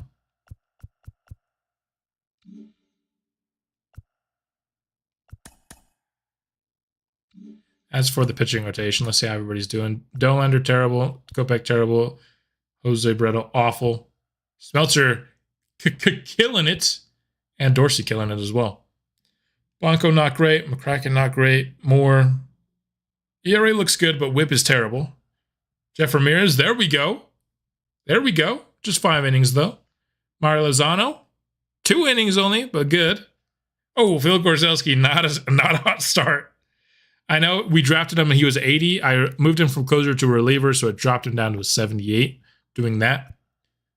Castillo's been great. Castellan, 3 saves, 1 blown. Solid numbers. So that's what we're doing here. We're going to end the episode here. Let's see what our first week of scouting did. Scott Fernandez is not good. Do I want to finish off this scouting profile, though? 60 to 84, 67 to 91. That's still a wide enough gap that he could be all right. This could be the exact kind of backup infielder that we were looking for, honestly. Not going to have a high ceiling, but going to be able to hit for contact, get on base, and defend. Play a couple positions. I think that could be somebody we could look at 17, maybe. I'm going to finish his stuff there. Let's see. Do we discover anybody good? Arden Stahl, is he a lefty? Nope. And he's the only ranked guy that we discovered. So unfortunately, that's it for us. Could be a decent player, though. Ratings are a bit tight. Definitely probably going to be a high C potential, maybe low B, but We also kind of need some bodies at pitcher. So I wouldn't mind taking some low ceiling guys just to be minor league fillers, but that's pretty much all I have planned for the stream. Taking a look at where we are in the division, the Padres currently lead at 12-5. They lost a couple of guys, but they're doing all right. Fernando Tatis, Anthony Volpe, Dylan Lesko, and that's a big drop off. They have 2 guys over 90 and then only 1 guy at 85, but it's working for them to start. So the Dodgers barely have, like, Shohei is all the way down to a 91 at 34. Mookie Betts at 36 is all the way down to a 90 now. I'm surprised Shohei has already regressed so much in the game, honestly. The regression system I don't think is excellent here in MLB The Show. I think they regress some guys too early. But that's just me, including Shohei. I don't know how Shohei is. I would have guessed he would have started regressing by now, but not already down into the low 90s. I think like last year probably should have been the first year he even started regressing at all, maybe.